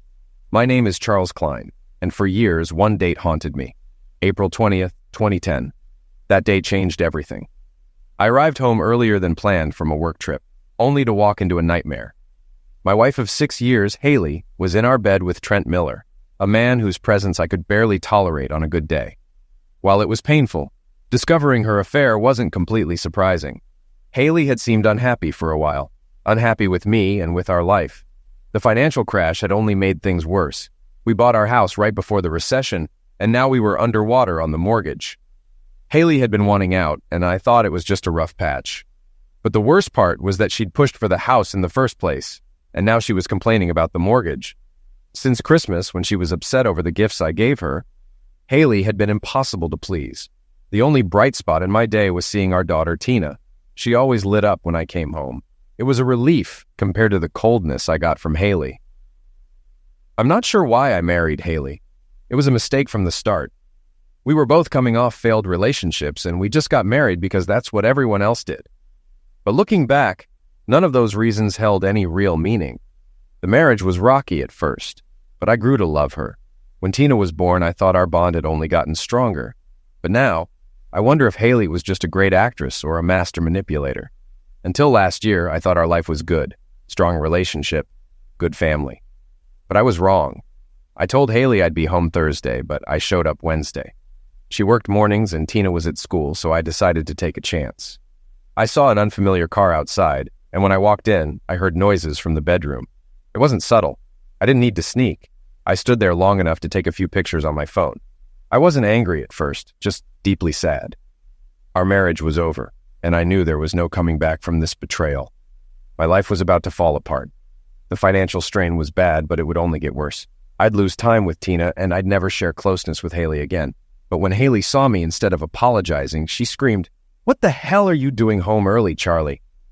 I lost it. I grabbed her by the hair and yelled, "You're an idiot! You're in my bed with him and you're asking why I'm home early?" I didn't even notice Trent behind me until it was too late. He called emergency. When the police arrived, we were still shouting. Trent, wrapped in a sheet, met them at the door and they rushed into the bedroom. I was arrested for pulling Haley's hair, though I hadn't hurt her.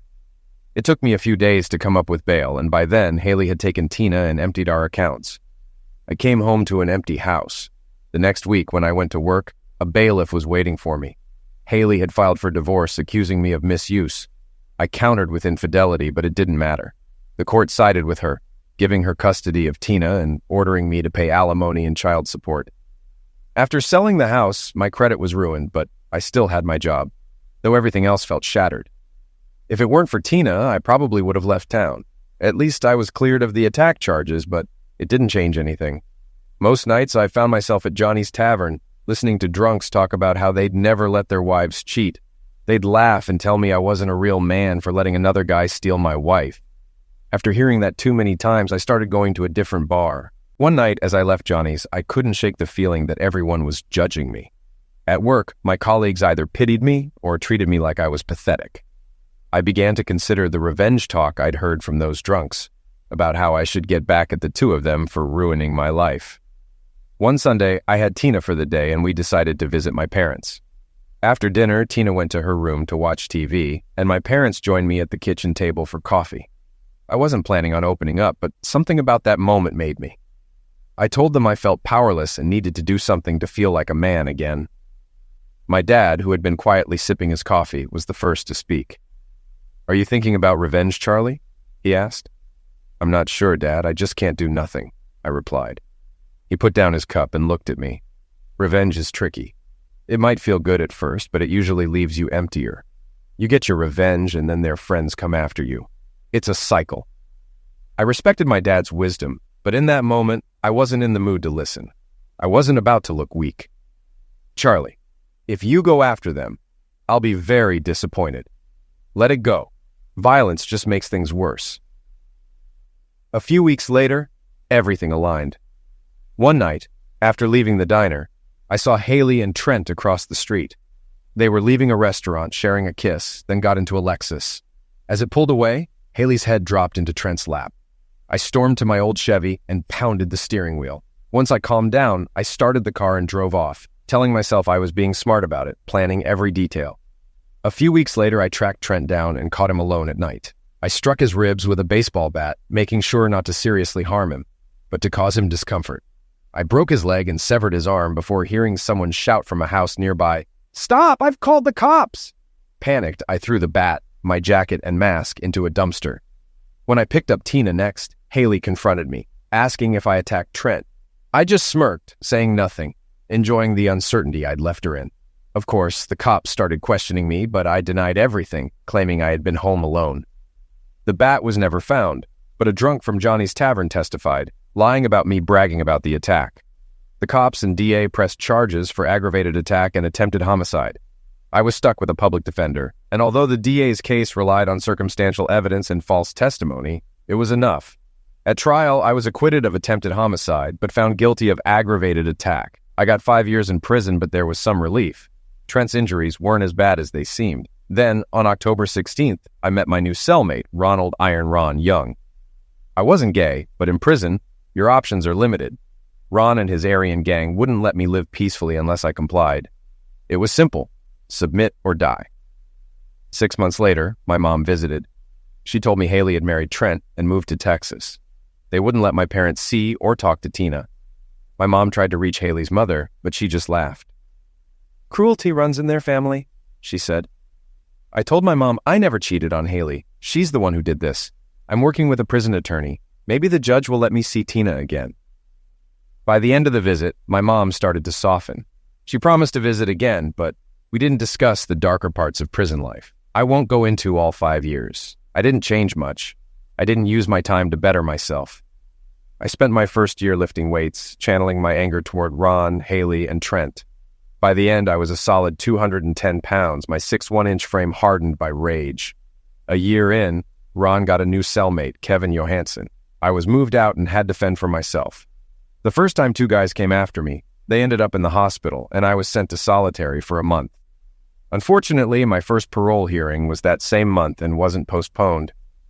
2 years later, I stood before the parole board again. After about 20 minutes, I lost my temper when one panel member asked why I hadn't apologized for mistreating my ex-wife.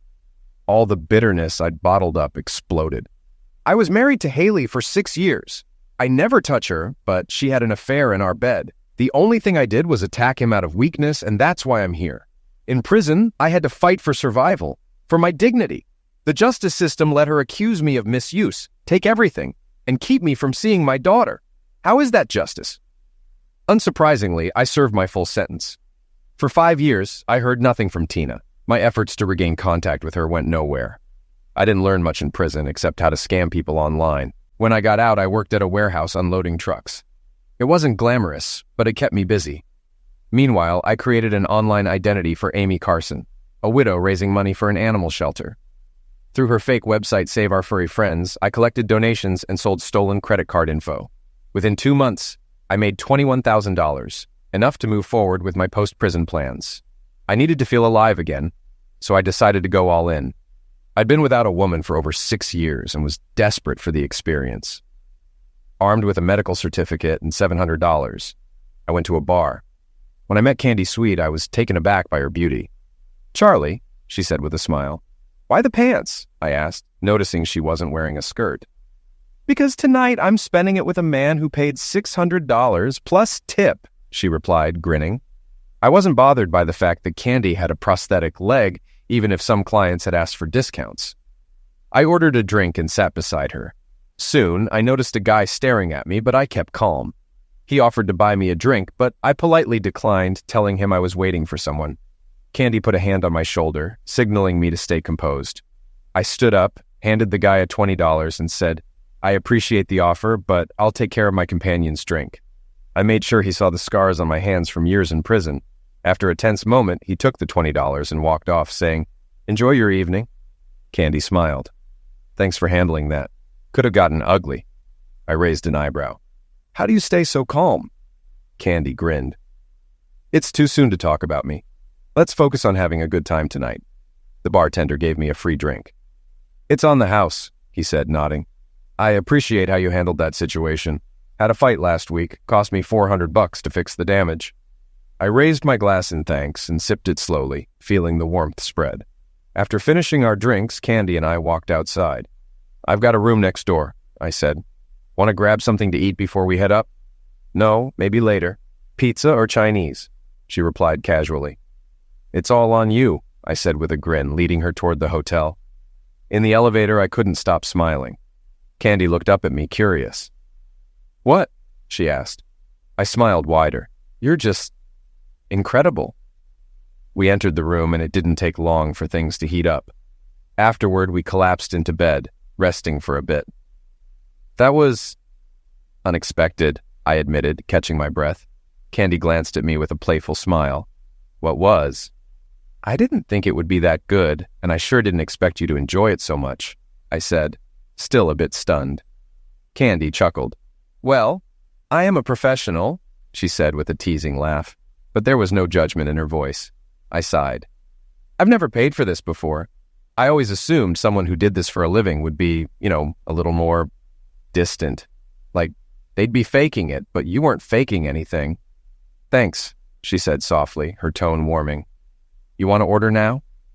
We settled on Chinese food, and while we waited, we both showered. As I stood there, I noticed Candy's prosthetic leg, now up close and personal. It was just below the knee, made of metal. I couldn't help but stare, fascinated by it. "Does it bother you?" she asked, sensing my gaze. I shrugged, looking up at her. "No, not at all. Honestly, it's amazing. I didn't even notice when we were walking here. You didn't limp or anything." She smiled, a hint of pride in her voice. "I get that a lot. It's just a part of me now." Later, we made love again, then lay in bed together. The next morning, after another shower, Candy caught me eyeing her prosthetic leg again. "It was a motorcycle accident," she said, her voice calm, as though she'd answered this question 100 times. "Your leg?" I asked, still surprised. "Everyone asks," she replied, almost in a detached tone. "You were polite enough not to, but now you're curious." I nodded. "How did it happen?" She sighed. "I was with this guy, Randy. He bought a new bike and wanted to show off, thought he was some kind of expert. I was dumb enough to get on the back. He tried to impress me by speeding up, lost control, and we crashed. I lost my leg." "What happened to Randy?" I asked. "He didn't wear a helmet. Another stupid choice. He damaged his head on a lamppost. He was in a coma for a week before they turned off the machines. He didn't make it." Candy's voice softened, but there was still a coldness to it. "I guess I should feel sorry for him, but he's the reason I'm like this. He had no insurance, didn't cover my medical bills, and now I'm stuck paying for it all. So, yeah, I'm a little bitter." I didn't know what to say, so I just nodded. "The worst part was when my parents found out what I was doing," she continued. "They disowned me. I became a hoe in their eyes." I looked at her, my tone growing more serious. "There are worse things than being paid for Zex, though." She raised an eyebrow, intrigued. "Like what?" "Like my ex-wife," I said, the bitterness in my voice impossible to hide. I then shared the story of Haley with Candy. By the time I finished, she was in agreement. My ex was a piece of work, even worse than her. That made me laugh, though. It was the first time I'd found any humor in the whole mess. "Are you hungry?" I asked. "Let me buy you breakfast." "That sounds great," she said with a smile. "But then I've got to run to class."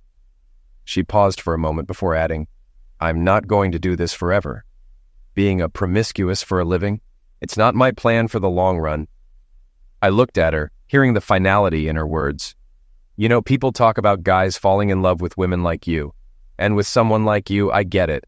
But let's be realistic here. You're a courtesan. Even if you weren't, what could I offer you? What could I offer any woman?" The next day, I moved on to the second part of my plan. I met up with Juwan Price at a diner downtown. Juwan was an outside contact for a major black prison gang. After a brief negotiation, we agreed on a price, $15,000, with a condition: when he cut the man's throat, 2 names would be whispered into his ear, mine and Johansson's. Juwan wasn't the kind of guy to mess around. He'd been accused of things, but never convicted, and I trusted him to keep his word. "I heard about what went down inside," he said, his voice calm. "I can't blame you for wanting revenge." "It's not revenge," I corrected him. "It's justice." Juwan nodded, but there was an edge in his voice when he mentioned Ron Young, the man who had been the catalyst for all this. Johansson didn't deserve what happened to him. After a year of being Young's playmate, he ended up dead. Rumor has it Ron held his head too long, strangled him. Johansson deserved better. After Johansson died, Young was thrown in solitary for 2 months and charged for not reporting it, I added. But that's the gist of it. Whatever the reason, he's as good as dead. You don't have to worry about that, Juwan said, his tone darkening. Our deal stays between us. Understood, I replied, locking eyes with him. Juwan nodded and left without saying another word. I hadn't lasted 5 years in prison by running my mouth. 4 days after the prison riot that claimed the lives of 4 inmates, word spread that Arian Ronald Iron Ron Young had been fatally stabbed, setting off the violence. The suspect in the homicide was eliminated in the chaos that followed, and the prison was shut down for 3 days as a result. Meanwhile, my little online venture with the Amy Carson website had run its course. I pulled the plug on it before law enforcement could catch wind and start digging into it. Honestly, the whole thing had become insignificant. The amount of money invested was too small for anyone to bother investigating. My focus was now on finding Tina. Haley's Facebook had vanished 2 years ago, with the last post showing their family in front of Disneyland. Tina had just turned 9, smiling happily with Haley and Trent. And then, silence. Out of curiosity, I typed Trent Miller into Google. Imagine my surprise when I found out he was living in Chicago. There was no trace of Haley, but at least I had a lead. It cost me $1,000, money I'd earned through less than legal means, to hire a private investigator. He dug up the info. Trent no longer lived with Haley, and he had a job in the city. He also had certain hangouts after work. It didn't take long for Trent to recognize me when I slid onto the bar stool beside him. It was hard not to. My appearance had changed drastically since the last time he saw me, back during my sentencing. That was when I'd left him a bloody mess with a Louisville slugger. With my muscular frame, broken nose, and shaved head, I must have looked pretty intimidating. Trent studied me warily before asking, "Are we going to have a problem?" I'd anticipated this moment before approaching him. I'd already prepared my response. "No," I replied, shaking my head. "Trent, hitting me with a baseball bat was a mistake. That mistake had cost me 5 years of my life, the hell of prison, and the chance to watch my daughter grow up. I wasn't about to waste any more time clinging to the past." "I came to ask you one thing," I continued, my voice steady. "Do you know where Tina is?" Trent looked at me for a second before answering, his voice calm. "I'd tell you if I did." Haley had left me for another man, and the three of them had vanished. I could tell from Trent's eyes, something I'd learned to read during my time behind bars, that he was telling the truth. Prison teaches you that eyes are the windows to the soul. Then Trent spoke again. "I need to say something, Charlie. I shouldn't have gotten involved with Haley when she was still married to you," he began. "It was wrong. I really loved her, and I thought she loved me. It hurt when she dumped me for that other guy. That's when I understood how you must have felt. When we started talking, she fed me a pack of lies that I didn't catch on to until later. She told me you misused her, and Tina said your marriage was a joke, that it would either end in divorce or end in life. I thought I was the knight in shining armor, and when you beat the hell out of me, well, it just confirmed what Haley had told me." Trent paused to take a swig of his beer, then looked at me with more sincerity. "I want you to know something else. I didn't agree with Haley cutting you and your family out of Tina's life. I thought it was a huge mistake, but she insisted I back off. Tina wasn't my kid, and I had no say. I had a good relationship with her. I loved her, but I was never her father, and Tina missed you, Charlie." Hearing him say that nearly broke me, but I forced myself to hold it together. My eyes welled up, but I didn't want Trent to see that. Trent turned to the bartender, asking for a pen and paper. After scribbling something down, he handed it to me. "I don't know where they ended up," Trent said, his tone low. "But this is the guy who took my place, Barry Stewart. He's a carpenter working for a real estate developer in Plano, Chase Homes. Stewart was working on homes just a block from our house. I don't know how he met Haley, but the first time I knew about him was the day she packed up his truck and left. I didn't even realize what was happening until a neighbor called to ask why Haley was loading stuff into a truck. I got home just as they were leaving. We argued, and then the cops showed up. That's when I recognized the name and his work.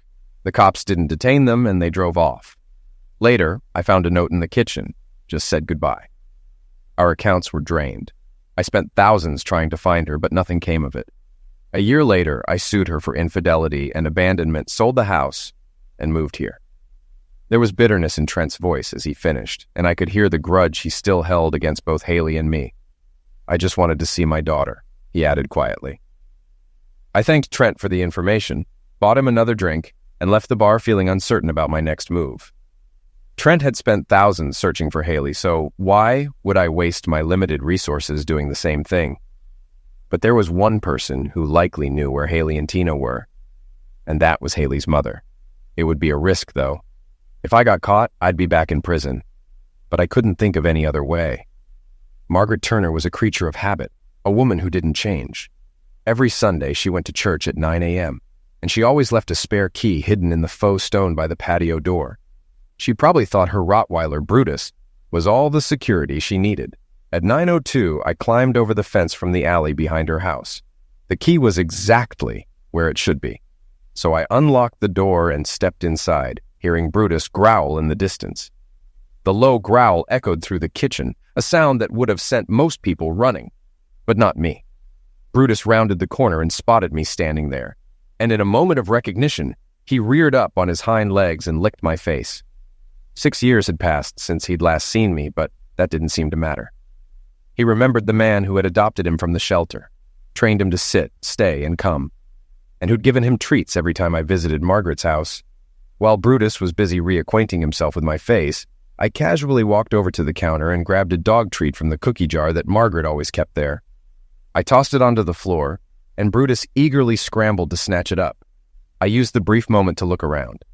The kitchen hadn't changed at all since the day John Turner passed away 9 years ago. The same cluttered desk, the same old bills, and the same computer where Margaret paid her bills. I sat down at the desk and turned on the computer. A password prompt appeared on the screen. After a moment's thought, I typed in John 3:16, and the machine powered up. While the computer was booting, I rifled through a few drawers and found some letters, each with return addresses. One of them confirmed Haley's new address in El Paso. I slipped a flash drive into the USB port and copied over Margaret's photo folder, her video files, and emails. I grabbed everything I needed, powered down the computer, patted Brutus on the head, and quietly left the house, making sure to lock the door and replace the key. That Sunday, I spent the day watching old videos and photos of Tina. She had grown so much, and it hit me hard how beautiful she had become. I felt like such a fool for missing all those years. From the letters and emails, I learned that Haley and Tina were living under the name Turner now, though they weren't married to Barry Stewart, the man Haley had left me for. Tina was in 5th grade. By Monday, I had handed all the information I'd gathered, along with a $500 retainer, to a private investigator in El Paso. He confirmed that the address and details were current. Tuesday afternoon, I found myself standing at my parents' door. It had been years since I'd seen my father, the last time being at my sentencing. He had looked at me with nothing but sorrow and pain that day. Now I stood on the other side of the door, wondering if he'd let me in. "Hi, Dad," I said. He opened the door and pulled me into a tight hug. He looked me squarely in the eyes and then embraced me again, as if making sure I was real. "Mary, Charlie's home," he called out. Mom appeared from the kitchen and wrapped me in her arms as well. "Would you like some coffee?" she asked. "Yes, please," I replied. We sat at the same kitchen table where I'd eaten countless meals as a kid. The familiarity of it all hit me hard. Margaret Turner wasn't the only one who thrived on routine. "Mom, Dad, I owe you both an apology," I began, my voice thick with regret. "I've let you down. I should have listened to you. I should have known better than to let a bunch of losers talk me into seeking revenge." Mom walked over and hugged me tightly, while Dad gave my shoulder a firm squeeze. "I've found out where Haley and Tina are," I continued, "and I need your help to get back in touch with her. I've got enough to make a trip to El Paso and hire a lawyer. I need your support to at least get visitation rights. Will you help me?" Dad answered first, his voice heavy with caution. "What exactly are you planning to do? This isn't going to turn violent again, is it?" The question stung, but I understood. My past actions had made him wary. "No," I reassured him. "I'm consulting a lawyer first. I've done my time. I'm no longer on parole, so I have the right to petition for visitation. But let's face it, I'm an ex-convict. I think it would help if you both came with me and we filed together. I'd rather not go alone." Dad exchanged a look with Mom, and I saw their silent conversation. Without a word from her, he gave the faintest nod. "When do we leave?" he asked. "Can you be ready in a week? I need to wrap up some things at work and take care of a few errands." "Can we use your car?" Mom asked. "We'll need it once we get there." "Sure," I replied. "I'll take it to the shop tomorrow to get it ready. We'll leave Monday. Sound good?" With that settled, I drank another cup of coffee, and we fell into some light conversation, catching up on family gossip. It felt comforting to be back in my parents' home again. In the days that followed, I used my free time to research the best family lawyers in El Paso. After reading some great reviews, I called to make an appointment for Thursday. That gave us 3 full days to drive there, with an extra day for rest. My parents, especially Mom, who was a huge Matthew McConaughey fan, agreed we should leave Sunday to break up the long one, 500-mile drive. And so, on Sunday, I set out on the road with Mom and Dad. At 36, I found myself once again in the back seat of Dad's car, heading for a destination that would change everything.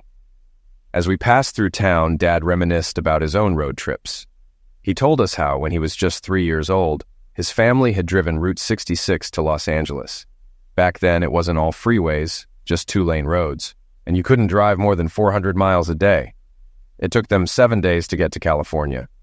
My grandfather had hoped for a fresh start after the war, but my grandmother had been homesick, so they ended up moving back to Racine, Wisconsin. Dad's father had eventually become the CEO of an aluminum smelting company. He'd been successful until a heart attack took him at 58. I had never met him, but Dad said he had named me after him, and that's why I'd been given his name. Over the 4 days we spent on the road, Mom and Dad told me stories from the past. Stories I had either forgotten or never paid much attention to growing up.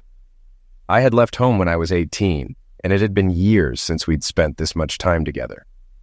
The last family vacation I remembered was when I was 14, on a road trip to Washington, D.C. On Thursday afternoon, we sat in Gladys Harper's office, a far cry from my past experiences with the law.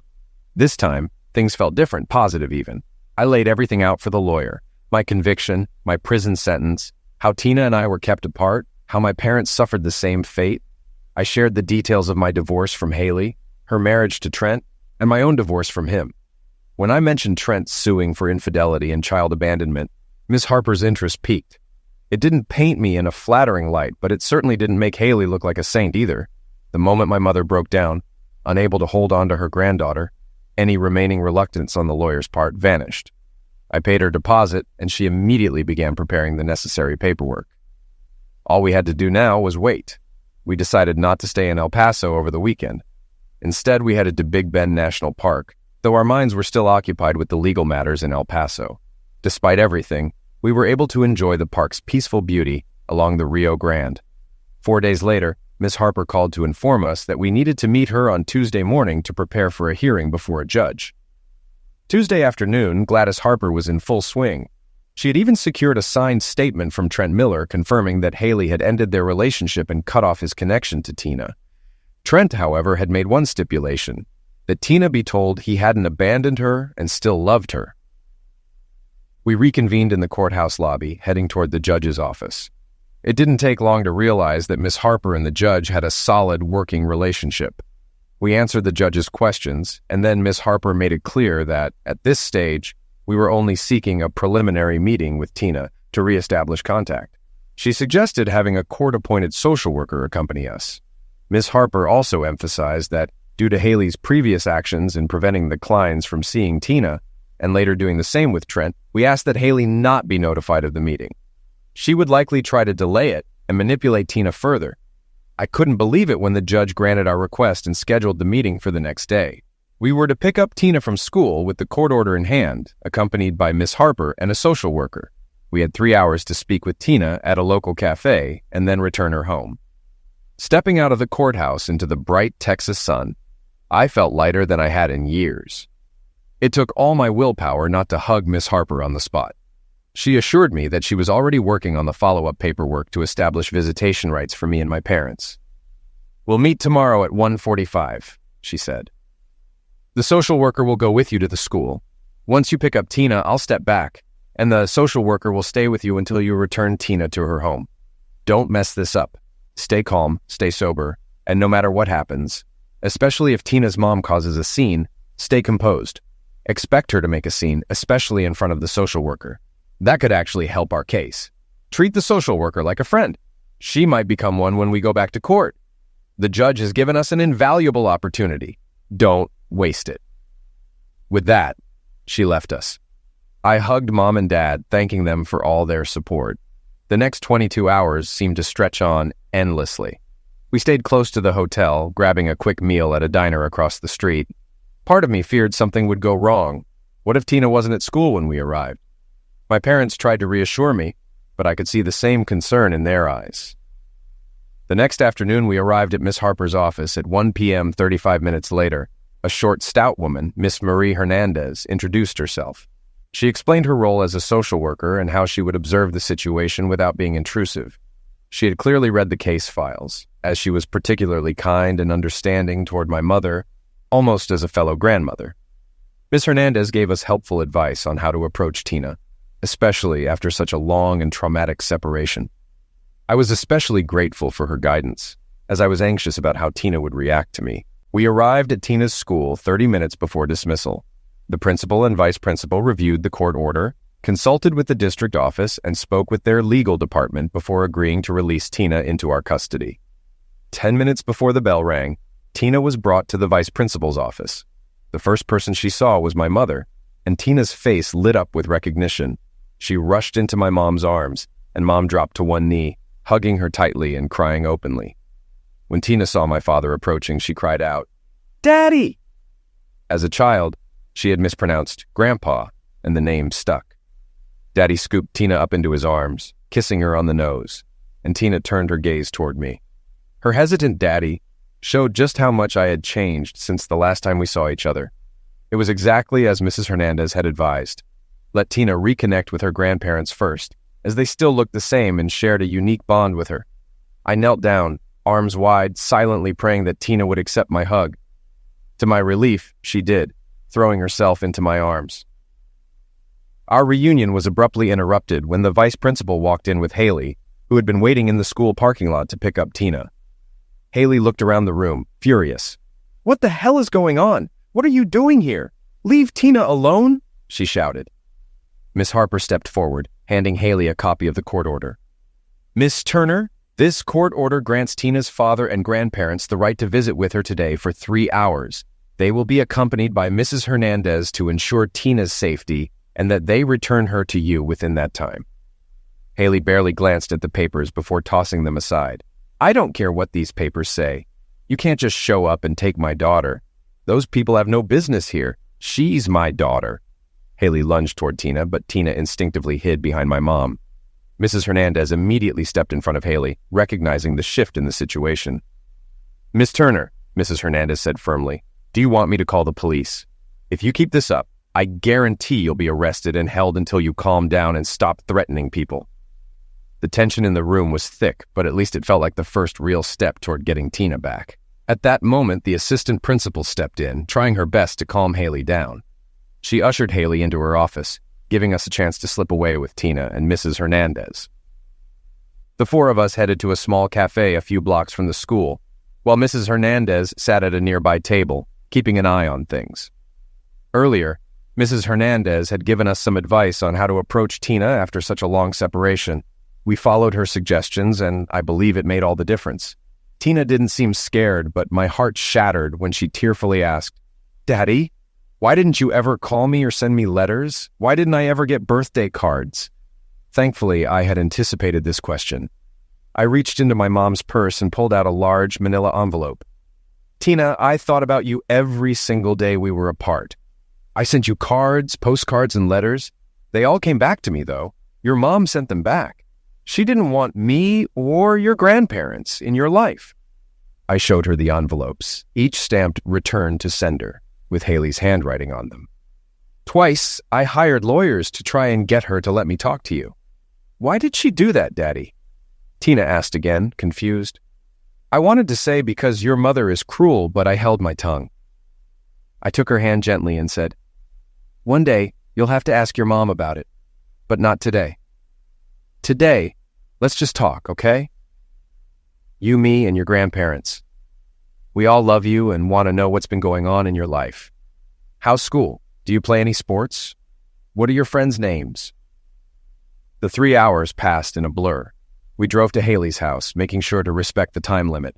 When we arrived, Haley was waiting on the porch, cigarette in hand, clearly angry. I pulled up to the curb, and before I could even park, Tina piped up from the back seat. "I want to show you my room." Looking at Haley standing there, I hesitated. "I don't think today's a good day for that, Tina. Your mom doesn't seem too happy to have us here." "But it's my house, and I should be able to show you my room," Tina protested, clearly offended. My mom, seeing the situation, gently suggested, "How about you show me your room today? Next time we can all see it." Tina reluctantly agreed. Mrs. Hernandez, who had been quietly observing, said she needed to stay with them. So Mom, Mrs. Hernandez, and Tina got out of the car and walked toward the porch. Dad and I stayed behind, unable to hear the conversation clearly, but it was obvious it wasn't a friendly one. Despite Haley's fiery demeanor, Mrs. Hernandez was even more imposing. A few minutes later, Mom, Mrs. Hernandez, and Tina returned to the car. Haley remained on the porch, glaring at us. We stood there for about 10 minutes when, out of nowhere, 2 patrol cars pulled up, one in front and one behind us. My heart sank. For a brief moment, I feared the worst. Had the hit and run with Ronald Young been discovered? Was someone finally catching up to me for the fake internet scam?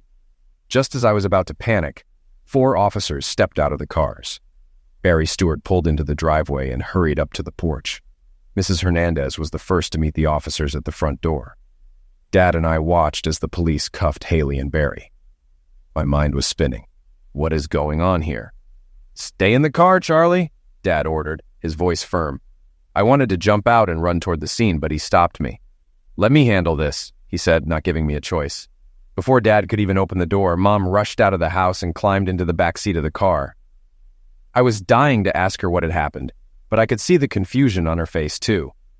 "I don't know exactly," she said, shaking her head. Mrs. Hernandez was looking around Tina's room when she noticed something, a toy on the shelf. She picked it up and asked Tina some questions, but I couldn't hear everything. After that, she called the police. She told them to come fast, but that's all I know. Just then, Mrs. Hernandez came over to our car. "I'm sorry, but Tina is coming with me to the station. We need to ask her a few questions. You should call Miss Harper and have her meet us there. Tina will likely stay with the social services family until everything is sorted out." "Sorted out? What's going on?" I asked, feeling a sense of dread rise in me. "We don't know yet," Mrs. Hernandez replied. "I don't think Tina's been hurt, but some things in her room were concerning. The police need to investigate, and for now, Tina will be safe with me. Please, trust me. This is for Tina's well-being. Call Mrs. Harper. We'll keep you updated." It took 3 long weeks before we learned the full story. Thankfully, thanks to Miss Harper's expertise, things ended in our favor. The toy Mrs. Hernandez found in Tina's room turned out to be a hidden camera. Once she realized what it was, she immediately contacted the police. The camera was enough to secure a search warrant for Barry's computer, which revealed everything. It turned out Haley had no idea about Barry's spying. However, her behavior didn't help matters. At one point, Haley insulted Mrs. Hernandez at school, calling her derogatory names and making hurtful comments about her appearance and ethnicity. That certainly didn't work in her favor. Judge Torres tried to maintain a neutral stance. But Haley's situation only got worse. Miss Harper's efforts ensured that Haley wasn't even granted visitation rights. 2 months after arriving in Texas, Tina and I were in Dad's car, with Tina safely buckled in next to Mom. We moved in with my in-laws for nearly a year, following the therapist's advice to ease Tina into our new life. We even allowed Trent to attend Tina's 11th birthday party, following the therapist's recommendation that forgiveness was important for Tina's sake. The hardest part was when Haley moved back to town. We allowed Tina to visit her mom at her grandmother's house a few times, but things soon took a turn. Haley's mom, Margaret, called me one day with troubling news. "I don't want to do this, but I have to tell you something," she said, her voice shaky. "Haley has been saying horrible things about you, Charlie, and Hank. I can't believe the person she's become. It breaks my heart, but I don't want to lose my granddaughter. I think it's best if Haley isn't around Tina anymore." That was all I needed to hear. I cut off Haley's access to Tina completely, and in court, she lost all rights to her. The whole situation was revolting, but it was what needed to happen. Haley's reaction was exactly what I expected. She swore, shouted, and threatened everyone, including Tina and Margaret. Her lawyer, embarrassed by her behavior, had to escort her out of the courtroom. Our family life felt like something straight out of a bad reality show. Haley ignored the restraining order, showing up at our door at all hours. Even after spending a weekend in jail, she didn't change. Eventually, when the police failed to deter her, I had to take matters into my own hands. Once again, I sat across from Juan Price at a diner downtown. "Leaning on her is worth $1,000. $2,000 if you're talking physical impact. $10,000 if it's permanent," he said, his face serious. "I don't want her hurt, though. Just walk away. We'll handle it politely. Ask her to leave town." Juan took the envelope and left without hesitation. 2 weeks later, I wasn't shocked to hear that Haley had returned to Texas, but I was surprised a year later when I learned she'd moved back in with Barry Stewart after he was released on parole. The last I had heard from Margaret, she and Barry had been living in Nicaragua. After he violated his parole, I ended up talking to Tina's therapist about Haley. The therapist was careful, stating that it was impossible to diagnose someone without proper evaluation, but based on Haley's actions, it seemed likely she had one or more psychoses. Honestly, I was glad to be rid of her for the foreseeable future. Amid all this drama, I realized I had developed a new, marketable skill. During my time in prison, my father had invested in me, helping me start a small business. I opened a shop in a local strip mall, offering website design and personal computer repair services. No regular firm would hire a former convict, especially with all the sensitive information they handle. But with my own business, it worked out fine. Very few, if any, of my clients checked my background, and I made sure to play it straight. No shortcuts. I was making around $50,000 to $60,000 a year, which was more than enough to cover our apartment rent and take care of Tina and me. It's been 4 years now. Over the past 3 years, Tina has been training with me, running and biking. She's shaping up to be an excellent middle-distance runner. The high school track coach is already keeping an eye on her, and it looks like she'll compete next year as a sophomore. Last Saturday, Tina and I participated in a fun run at Crystal Lake, a 25-mile bike ride followed by a 10K run. We stuck together during the ride, but the last 2 miles we trailed behind a woman who was pedaling fast, even though she had a prosthetic leg. Tina was impressed by how courageous it was for her to compete with such an obstacle. The woman reminded me of Candy, though her prosthetic leg was different and her hair was short and brown.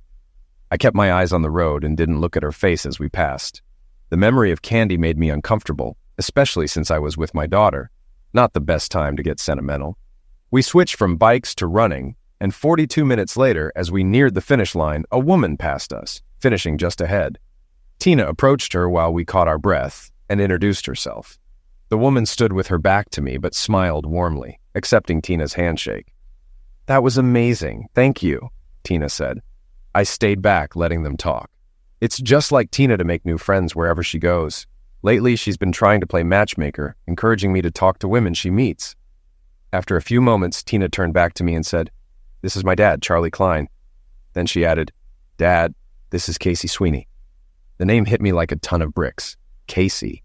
At first, she didn't recognize me, but when she looked into my eyes, something flashed in her expression. "Nice to meet you, Casey," I said, shaking her hand. "Dad," Tina said, "I told Casey we should stop at that place by the river for lunch." Casey agreed. "Sure, I love that place. We're heading to the Broken Paddle. You know it?" Casey smiled, her expression softening as she remembered. "I think I should let you two have some father-daughter time," she said. "I'll give you a break." "Casey, that's sweet of you, but we've been spending time together all week," I said, grinning. "I think Tina would enjoy some company with someone closer to her age." I winked. "Please don't disappoint us. Join us." "Are you sure?" she asked, giving me a playful look. "Do I need to beg?" I grinned. "If I don't, Tina will."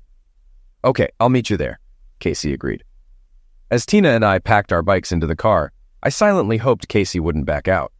But she showed up, and we spent the next half hour at the restaurant. While I ate my burger and sipped on a beer, Tina and Casey chatted like old friends. Tina was excited to hear that Casey had graduated from the Art Institute with a degree in photography, Tina's favorite museum in Chicago. Art is also her favorite subject at school. I listened in on their conversation, learning that Casey worked for a marketing company, photographing products for online retail catalogs. Most small shops without in-house photographers hire agencies like Casey's to handle their web content. Their conversation was interrupted when a young man asked Tina to join him and his friends for a beanbag toss. Tina turned to us for approval. "Sure," I said. "Go ahead. It'll give me a chance to chat with your dad." Tina headed off with him, and I kept my eyes on her, glad she was still in sight. "You're going to have your hands full." "She's already a beautiful young woman," Casey said quietly. "I trust her," I replied. "She's got a good head on her shoulders." "I appreciate you letting me join you two today," Casey continued. "I didn't know what to expect when you recognized me." "I'm glad you recognized me," I said, sighing. "I need to be honest, though. I haven't seen Tina connect with someone this quickly in a long time. I want you to know something, Casey." I paused. "When I was in business before, I didn't react to men the way you did. But when I saw you at that bar and you treated me with respect, it threw me off. Why didn't you call me after that night?" "I was hoping you would," Casey said softly. I decided to be truthful. I needed to focus on getting Tina back in my life first. When that turned into me becoming a full-time single parent, I put everything into her and her well-being. And honestly, I'd just gotten out of prison. It would have been too easy to fall in love with you, especially with how beautiful you are. She looked at me, her voice soft but questioning. "And you didn't want to fall in love with someone like me?" I quickly corrected myself. No, I didn't mean it that way. Don't think that. I'm sorry." She paused, then asked, "Are you still working as an escort?" She phrased it gently, as if she was tiptoeing around the past. I winced slightly, but she just looked at me with quiet patience. "No," she replied. "Not since I graduated and got a steady job.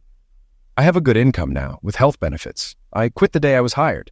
My medical bills are paid, and I even got a new prosthetic leg." I nodded, relieved for her, before asking, "And how's your family?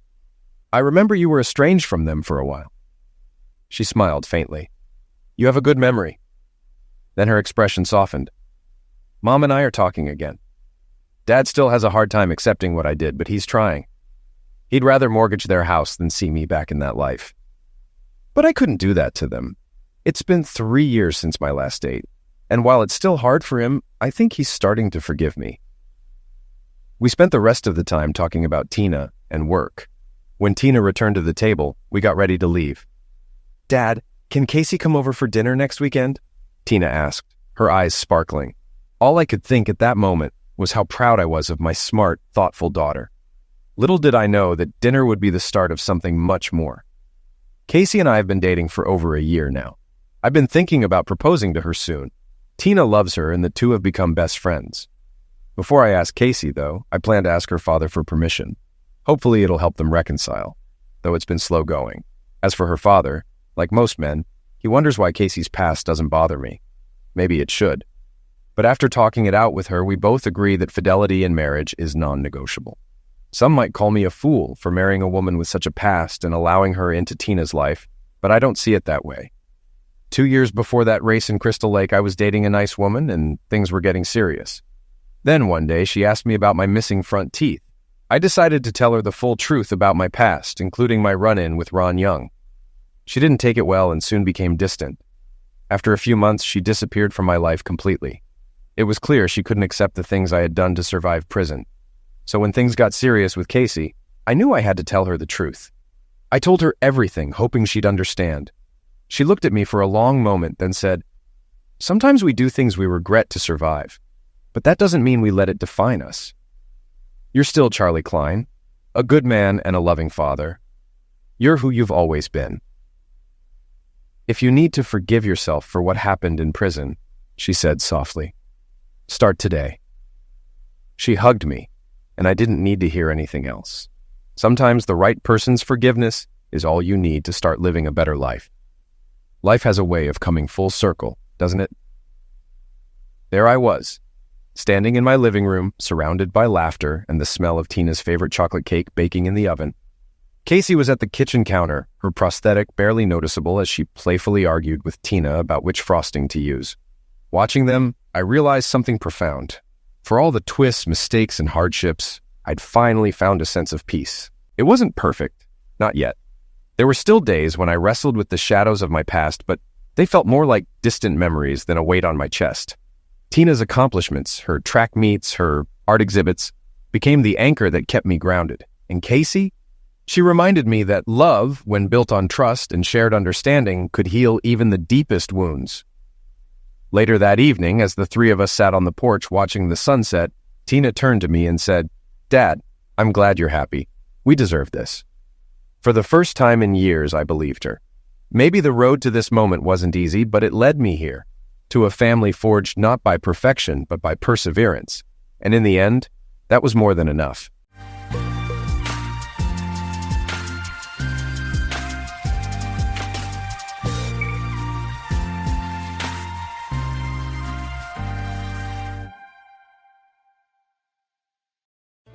I, 19 female, just recently moved out of my parents' house a week ago with my 3-year-old dog. For background, I found my girl when she was a puppy, right before she got washed down a storm drain on a super rainy day. She's a border collie mix. So anyway, with the money that I was saving for a car, I paid for her vet visits, gave her medications, and got her back to health. Then I trained her. Thank goodness for online learning at the time, all the while being told by my parents that if she messed up even once, she was out of the house.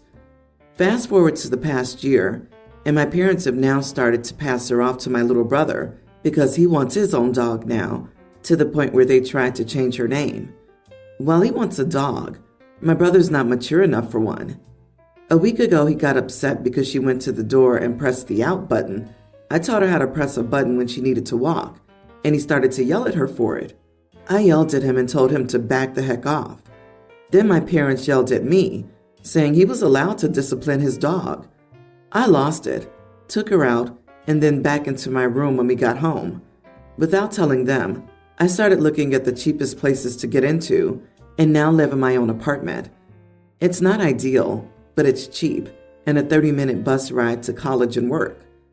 I made the move while they were at work, and now they're blowing up my phone, wanting to know where I live so my brother can get his dog, calling me an idiot for separating boy and dog. Am I the idiot? So you moved out without telling your family, and all they care about is to give your brat brother the dog back? Not the idiot. Obviously, you seem very reasonable, mature, and responsible. Good luck with the dog in your new life. Your family is awful. Why would you even ask that? Do you have receipts for all the vet bills you paid? And a copy of the papers at the vet saying how you found the dog? This will be your proof of ownership. Are dogs licensed where you live? If so, and she was not licensed, do it yesterday. Tell your parents it's your dog, and you will not allow her to be mistreated and not to contact you again until they come to their senses. They sound like raving idiots. If they keep harassing you, block them. Make sure your landlord or whoever knows to keep everyone from entering your apartment. You should cover all bases. Yep, this is your dog. You trained her and spent the money on her. Don't respond to your parents or your brother about your dog. It doesn't pertain to them at all. Also, if you don't have her microchipped, definitely do that and put your name and details. If brother wants a dog so badly, there are thousands in shelters that need homes. Though, to be honest, I'm not sure I wish your family on any of them. Also, your brother's a brat, and your parents are enabling said brat. Sorry you have parents like this. How dare they? Go no contact with all of them. He's their golden child, and they want to give him everything. Hun, I'm very proud of you. You're amazing, and I hope you and your dog have a great journey together. And do not tell them where you live. Your parents, I want to shake them. You have a brain, guts, and a heart. I'm so very proud of you. OP, congrats on getting away from your idiot family. Do not tell them where you live. Block them on all social media, etc. Things are going to be so much better now. Stand your ground and keep setting boundaries, and get therapy or counseling if you can. Just reading between the lines here, but they're clearly messed up people, and it takes time to heal from growing up in that sort of environment. My 36 female, daughter Leah, 18, is a mom. My daughter got pregnant 5 years ago, and it was very shocking news, but we found out very early on and she got to end it. A few months later, she got pregnant again, and I couldn't handle the situation very well at the time, but having my sister, her aunt, talk to her about what she was planning to do, she decided to keep the baby, which I'll admit I wasn't very happy to hear, and I told her she'd have to be responsible about the consequences. Of course, as a mother, I couldn't have her work and distract her from school. I didn't want her to miss out on her childhood, so I had to work evening night shifts to care for my granddaughter while Leah was in school. Recently, I realized that Leah's been taking advantage of my situation and making me cancel plans so I can babysit for her. I overheard her making plans 2 weeks ahead on the phone with someone saying, "My mom will do it. She has no life anyways," and laughing afterward. Being a single mom and working multiple jobs was hard enough, but since she gave birth to her daughter, I haven't gone out to parties. I've canceled many weekend gatherings so that my daughter can hang out with her friends. And if I did go, I'd always have my granddaughter with me. And for her to laugh about my situation like that angered me. That same day, I was asked by this guy I'd been seeing to accompany him, and I was hesitant, but I didn't want to miss the chance. He's a really nice guy. I haven't been on a date for almost 6 years, and it wouldn't hurt to give my daughter a taste of motherhood when she least expected it. I told my daughter that I got asked out for the same day, and she was happy at first, but then asked if I was going to take her daughter with me, and I said obviously not, and she'll have to cancel plans for a day. I didn't expect her reaction to be so extreme. She cried, screamed, and told me I was being selfish and that I was letting her miss her date just because I thought some guy was interested in me. The argument didn't end very well. I stood my ground and went to that date, and she had to cancel plans, but she's still really mad about it and has been ignoring me. I love my daughter and wouldn't want her to miss anything, but I wanted her to learn a lesson and be responsible. My sister agreed with me, but my friend told me I should have done it on any other day. Does my approach make me an idiot? Not the idiot. Your daughter is an entitled, supersized idiot. You've created a monster who has zero respect for you.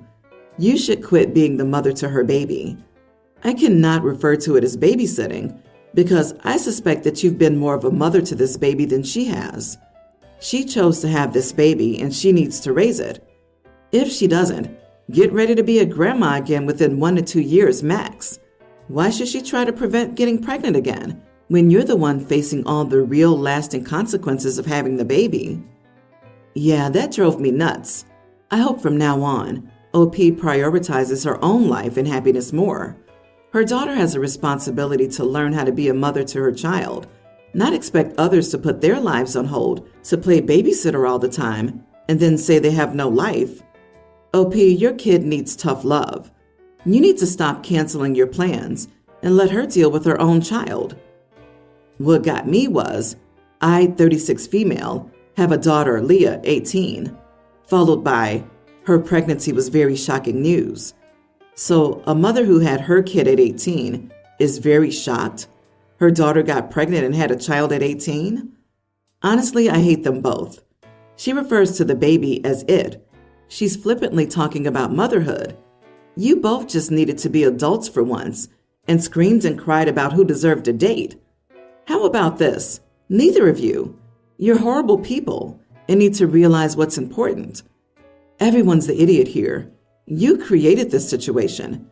You told your daughter she'd be responsible for her baby and immediately backtracked so your daughter wouldn't miss out on her childhood. All the while thinking you looked like a hero mom to your daughter, and she's been mocking you the whole time.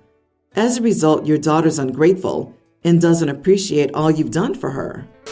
I'm a man in my early 20s. This Wednesday, a new roommate moved in. She's a woman in her 20s, a single mom to an adorable young daughter. I've never met this woman before she moved in. She was brought in by her landlord.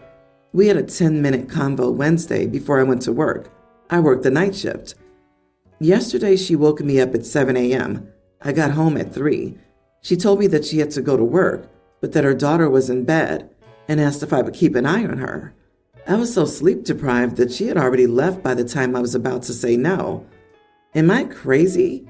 Or is it very dangerous to leave a kindergartner girl with a strange man? I'm a good person, but she didn't know that. I don't even think I'd be able to leave a kid with someone I knew for weeks, let alone minutes. Her kid is well taken care of. She's happy. They cuddled after her mom got home from work. She read her story, played with her, and all. And that's why I'm hesitating. Oh, and she did apologize for dumping her on me. Apparently she wasn't even supposed to go to work, but there was an emergency. So am I the idiot if I called CPS on her?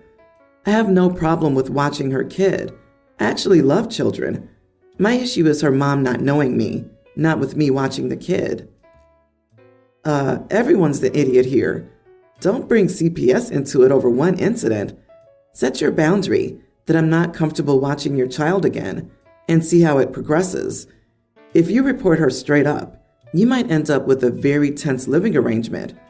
You may be a stranger, but she did leave the kid in the house with an adult, which I suppose is better than her being alone. She's still an idiot, though. I personally wouldn't call CPS, but who leaves their child with a stranger? OP, you're not the idiot for considering it, but the mother is the idiot for dumping her child on someone without talking to them first and leaving her child with a stranger. I know a few parents who leave their kids with people they know without asking first, and I find that a problem, but this lady takes it to another level. It's crazy he's more concerned about the child than she is. She doesn't know anything about him. OP, you've barely seen this woman for 10 minutes. She and her kid are strangers. You don't even have her number, I'm guessing. You don't know the kid. The kid doesn't know you. You know nothing about school, allergies, or medical issues. If this happens again, contact the landlord. Tell him the woman and her kid are not a good fit in the house, and have them call the woman and call the cops. You should have a record of this, in case anything happens, to cover your butt. How long did she leave her with you? Do you have any way to contact her?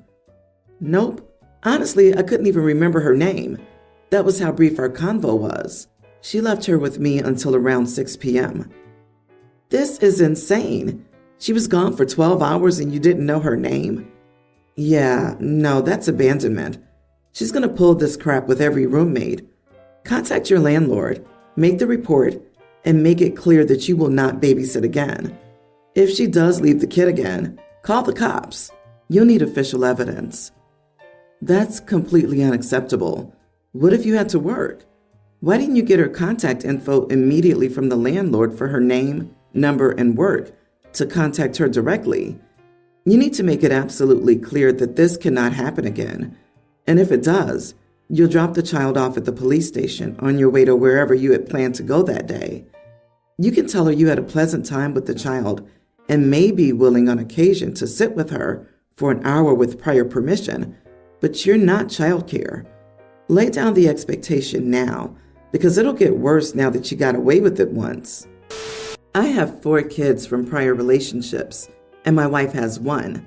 She has full custody of her son, but I have 2 of my kids here full-time and weekends for the other 2.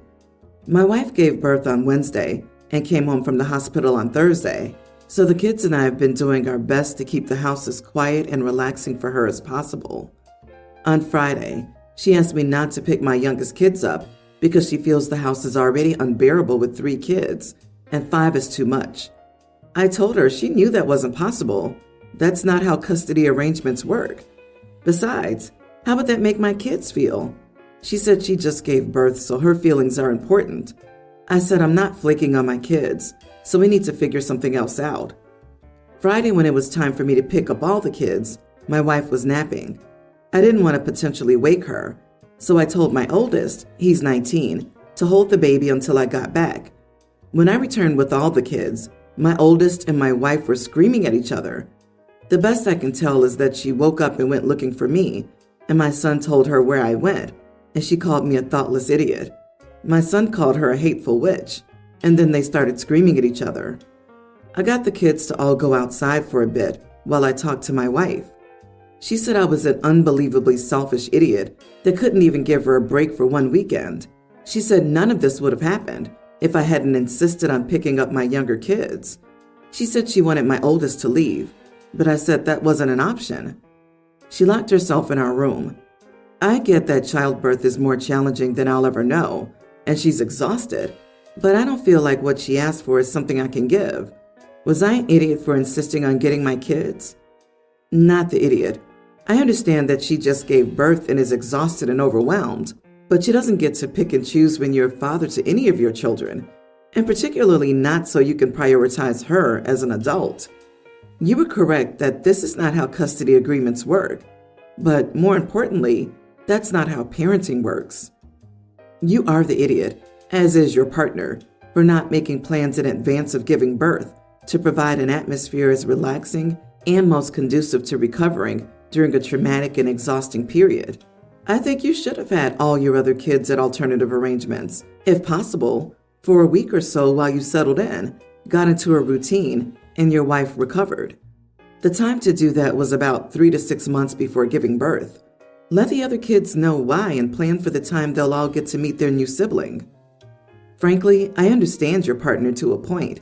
I can't think of anything worse than having a house that crowded when I'm trying to recover and settle into the newborn routine. I'm astonished that this didn't occur to either of you prior to literally a day or so before the kids were due home. This will be a problem because you just had a 6th child with a woman who genuinely believes that it's okay to shove your other young children out the door for her personal comfort. OP will be expecting baby number 7 with this woman, number 4, soon enough. It's been 2 days, and they're already on different pages. This is a mess. OP's an idiot for not having this all figured out long before the baby was conceived, or at least during the 9 months leading up to the birth. Dude, stop having kids. My ex likes to tell me what I should and shouldn't do on my custody days, and I generally ignore her because there is a reason we divorced. She has a list of food she doesn't want our daughter to eat, and I ignore her list. I drop our daughter off at school Monday mornings, and her mother picks her up.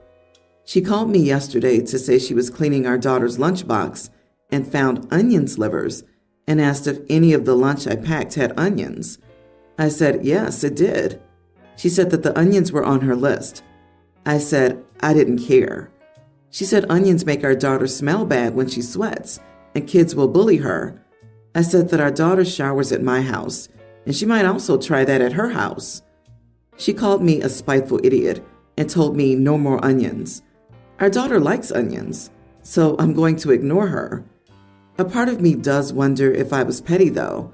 It makes me angry when she tells me what to do, so maybe that's clouding my judgment. Am I the idiot? Edit. She's allergic to strawberries, but I don't feed her strawberries because she's allergic to them, not because they're on the list. Not the idiot. X would have known if the onions caused her to smell bad without finding the slivers. This woman's going to create massive food issues with your kid. Keep doing what you're doing, and just be better at hiding it from her. Your daughter deserves so much more than what her mother's giving her. How far does it go?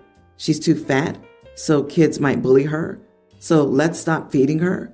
She's got hair on her arms and people might bully her, so let's shave her. This woman's a monster. I was waiting for the allergy thing, and it was about smelling bad. She's a tween that likes onions. That's freaking awesome. Most kids are picky or plain eaters. While it is true that onions and garlic can make you smell, you need to eat quite a bit for it to take effect. Absolutely ridiculous. Ignore the mother. Heck, I might even take her to court to get her less time. She clearly has mental issues and needs a therapist.